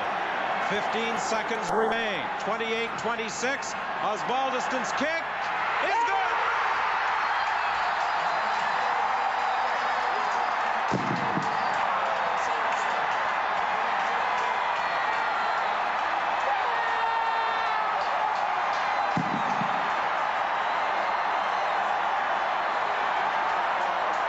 Still 11 seconds remaining, but Paul Osbaldiston has put the Hamilton Tiger Cats in front, 29-28.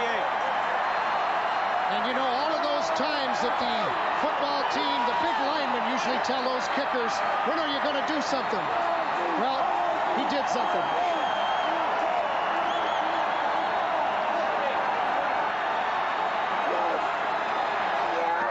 Osbaldiston had to watch to see if it had enough length, and it just made it over the crossbar. There's no better feeling than that. That's what kickers are all about. But look at this guy. This is the second time he's seen a late field goal in a big ball game, playoff game.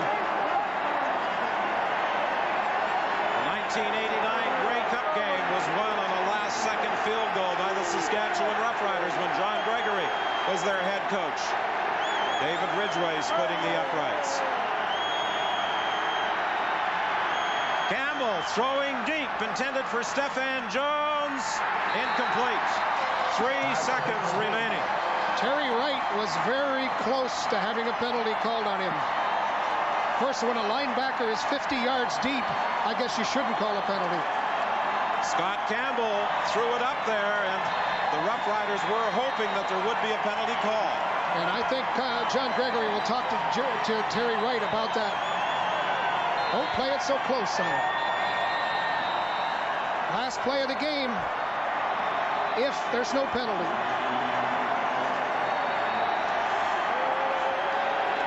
The Ticats, during regular season play, did not beat Ottawa. They lead 29-28. Campbell throwing deep. This is intercepted. The ball is loose. Recovered by Hamilton. The game is over. The Ticats come from behind to win the Eastern semifinal 29-28 over the Ottawa Roughriders. And John Gregory congratulates his kicker, Paul Osbaldiston. And the Ticats will now prepare to travel to Winnipeg next Sunday in the Eastern Final. And let's give Don McPherson all kinds of credit coming in the fourth quarter to do such a good job. 29-28, Hamilton beats Ottawa.